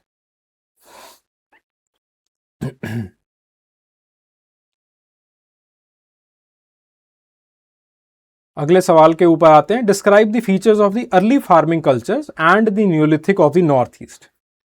ठीक है, तो क्रोनोलॉजिकल सीक्वेंस सबसे पहले हम दिखाने की कोशिश करते हैं that what exactly is the chronological sequence in here. तो सबसे पहला जो आता है that is the Natufian culture. Natufian culture के अंदर जो फोर्जर्स थे, जो कि आपके पास खाना बदोश लोग होते थे, जो कि एक जगह से दूसरी जगह, तीसरी जगह जाया करते थे, वो धीरे धीरे एक जगह के ऊपर सेटल होना स्टार्ट हो गए। और इसके एविडेंस आपको जो है वो शकीबा केव सिस्टम के अंदर, मल्हा केव सिस्टम के अंदर, एन मल्हा के अंदर मिलते हैं। फिर उसके बाद पीपीएनए स्टेज आती है। जहां पे नियर ईस्ट में आप छोटे छोटे सेटलमेंट्स बनाना शुरू कर देते हैं। ठीक है, PPNA यानी कि प्री पॉटरी। यहां पे आपके पास पॉटरी के एविडेंस नहीं है, लेकिन आपने छोटे छोटे सेटलमेंट्स बनाने शुरू कर दिए, छोटे छोटे विलेजेस बनाने शुरू कर दिए।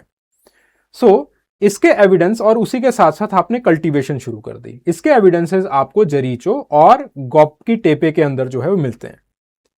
देन उसके बाद बात आती है PPNB की। PPNB के अंदर आप जो विलेजेस हैं वो बड़े हो जाते हैं, उसी के साथ साथ पुख्ता एविडेंसेस डोमेस्टिकेशन के और कल्टीवेशन के मिलने शुरू हो जाते हैं। सो ये कैटल हक के अंदर और जार्मो के अंदर दिखाई देता है। एंड देन फिर उसके बाद आप पॉटरी नियोलिथिक यानी कि धीरे धीरे पॉटरी मेकिंग शुरू हो जाता है। So Neolithic in the Near East, यहां पे पॉटरी पहले नहीं आई, यहां पे पहले सेडेंटिज्म आया है, कल्टीवेशन आया है, एनिमल डोमेस्टिकेशन आया है, एंड देन धीरे धीरे धीरे धीरे पॉटरी बनी है। So this is the chronological sequence of the Near east. Okay, तो उसी चीज को जो है वो हमने ये नीचे लिखा है कि नाटूफियन को सबसे पहले जो है वो गरॉड ने बताया था। स्कूबा केव सिस्टम के अंदर उन्होंने नाटूफ वैल्यू के अंदर दिखाया था कि कैसे छोटे छोटे सिक्कल ब्लेड्स वगैरह, और आपके पास कुछ सर्कुलर हाउसेज उनको लगा था कि ये लोग जो है वहां पे रह रहे हैं। सिमिलरली आपके पास एन मल्ला केव सिस्टम के अंदर, एन अलवाड़ के अंदर भी आपको ये सारी चीजें दिखाई दी। फिर उसके बाद pre pottery Neolithic age A के अंदर आपको छोटे छोटे विलेजेस जहां पे कल्टीवेशन हो रही होगी वहां वो दिखने स्टार्ट हो जाते हैं। यहां पे रूरल आर्किटेक्चर दिखना स्टार्ट हो जाता है जैसे टेपे के अंदर। फिर उसके बाद पी पॉटरी जो प्री पॉटरी न्यूलिथिक बी है वहां पे आपको सारा कुछ मिलना स्टार्ट हो जाता है, यानी कि आपके पास हर्ड्स हैं, शीप्स के, गोट्स के, पिग्स के, एक्सेट्रा एक्सेट्रा। कटल हंग के अंदर आपको ये सारी चीजें दिखाई देती हैं। एंड देन फिर उसके बाद जो है वो आपके पास बात आती है पॉटरी के न्यूलिथिक की। पॉटरी न्यूलिथिक के अंदर आपको पॉटरी बाकी सारी चीजों के साथ साथ आपको दिखाई देनी शुरू हो जाती है। ठीक है, तो अब बात आती है कि इंसान ने फार्मिंग करनी स्टार्ट क्यों की, जहां से इस साल सवाल पूछा गया था, और इसको अक्सर हम ऐसे किया करते थे कि स्कॉलरली डिबेट्स के ऊपर कुछ ना कुछ सवाल आएगा। ठीक है, तो चाइल्ड, वीजी चाइल्ड कहते हैं that there were economic crisis. Economic crisis क्या थे कि आपने धीरे धीरे, जैसे ही आपका there was in the post Pleistocene period, आपके पास छोटे छोटे ऑयसेस हुआ करते थे। छोटे छोटे ऑयसेस के अराउंड पॉपुलेशन डेवलप होनी स्टार्ट हुई, फूड की किल्लत आ गई। तो फूड की किल्लत को पूरा करने के लिए इंसान ने हंटिंग गैदरिंग के साथ साथ कुछ कल्टीवेशन और एनिमल डोमेस्टिकेशन शुरू कर लिया या फिर एनिमल डोमेस्टिकेशन शुरू कर लिया, बाद में कल्टीवेशन शुरू की। So according to V G Childe, ये इसलिए था कि वो एनर्जी की पूर्ति कर सके। इंसान को ज्यादा एनर्जी की जरूरत थी, ज्यादा न्यूट्रिशन की जरूरत थी। उस न्यूट्रिशन को पूरा करने के लिए इंसान ने ये जो है वो कदम उठाया। दूसरी बात, दूसरे स्कॉलर आते हैं, वो थे ब्रेडवुड। ब्रेडवुड कहते हैं कि वीजी चाइल्ड ऐसे ही बोल रहे हैं, कोई क्राइसिस की जरूरत नहीं थी। फार्मिंग वहीं पे आपको दिखाई देती है जहां पे इकोलॉजी सूटेबल थी, जैसे नियर ईस्ट। ब्रेडवुड एक बात के ऊपर बातचीत करते हैं कि इकोलॉजी कुछ ऐसी मिली जहां जहां पे आपके पास फूड प्रोडक्शन स्टार्ट हुआ कि आसपास जंगल है, और जंगल के अंदर आपको वाइल्ड वैरायटी ऑफ व्हीट या फिर वाइल्ड वैरायटी ऑफ बार्ले मिला है। उस वाइल्ड वैरायटी ऑफ व्हीट को लोगों ने पहचाना और देखा कि ठीक है भाई, इसको खा सकते हैं। उसको लोगों ने उठा करके अपने कैंप्स के अंदर लाना स्टार्ट किया। तो होता क्या है कि जब आप वाइल्ड वैरायटी ऑफ वीड को उठा के लेके आते हो, तो उसके जो ऊपर वाले जो नर्म, जो उसकी जो ग्रेन्स होते हैं वो नीचे गिरने स्टार्ट हो गए। तो इस तरीके से जो कुछ ग्रेन्स हैं वो एक जगह के ऊपर गिरने शुरू हो गए जहां पे फर्टाइल लैंड थी, और वहीं से ग्रेन्स बढ़ते चले गए। और इस तरीके से उन्होंने देखा कि अच्छा, वीट को हम ग्रो कर सकते हैं, बार्ले को हम ग्रो कर सकते हैं। So it was the creation of ecology. Plus आपके पास जो कल्चरल रिलेटेडनेस थी वो थी कि लोग इसको सीख सकते थे, लोग इसको समझ सकते थे, इस फिनोमेना को। फिर उसके बाद बिनफोर्ड आते हैं। बिनफोर्ड कहते हैं कि ऐसा था कि भैया कि जो आपके पास देयर वाज पॉपुलेशन प्रेशर था प्लस इकोलॉजी थी। पॉपुलेशन प्रेशर प्लस इकोलॉजी की वजह से लोगों को पुश मिला कि वो उन वाइल्ड वैरायटी ऑफ वीट थी उसके ऊपर कुछ एक्सपेरिमेंट करें, एंड अपॉन दैट एक्सपेरिमेंटेशन ये सारी चीजें स्टार्ट हुई। देन उसके बाद जो है वो कॉविन की थ्योरी आती है, that is the ideation revolution theory, कि इंसान ने जो एक सिंबॉलिक रीस्ट्रक्चरिंग थी ह्यूमन नेचर के रिलेशनशिप की, उसको समझना स्टार्ट किया, और इस चीज को समझना स्टार्ट किया कि हम खुद प्रोडक्शन ऑफ फूड जो है वो कर सकते हैं।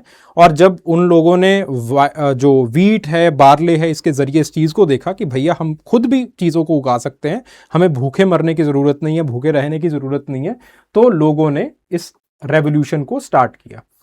एंड देन आपके पास हॉर्डर कहते हैं द इंटेंगलमेंट थ्योरी, कि humans they became trapped by the material dependencies. जैसे उन्होंने आर्किटेक्चर स्टार्ट किया, स्टोरेज, एनिमल डोमेस्टिकेशन स्टार्ट किया, तो धीरे धीरे वो फिर जब इन सारी चीज़ों के अंदर आ गए, विलेज इकोनॉमी के अंदर आ गए, सुपर स्पेशलाइज्ड हो गए, तो फिर उसको आगे उनको लेके ही जाना पड़ा। पीछे मुड़ने का जो सवाल था वो उठता नहीं था, वो दरवाजे बंद हो चुके थे। ठीक है, तो इस तरीके से दीज आर द 5 थ्योरीज जो कि ये बताती हैं कि आपके पास फार्मिंग क्यों आई और फार्मिंग आगे चल के स्थापित क्यों हो गई। ठीक है, तो these are the different sites जहां पे अलग अलग चीजें जो है वो आपको फार्मिंग के रिगार्डिंग या फिर एग्रीकल्चर के रिगार्डिंग मिली है। ठीक है, so what are the salient features और the different tradition of the European Mesolithic. चलिए, ये जो है वो इस पेज नंबर से आगे जो चीजें हैं वो हम कल करेंगे। ठीक है, आज काफी ज्यादा टाइम हो चुका है। ठीक है, तो कल थोड़ा सा जो है वो आर्कियोलॉजी का पोर्शन ज़्यादा करेंगे हम, एंड जो मैरिज का चैप्टर है that will start in the paper first, जो कल्चर के अंदर हम कर रहे हैं। ठीक है, सो चलिए, thank you very much, thank you.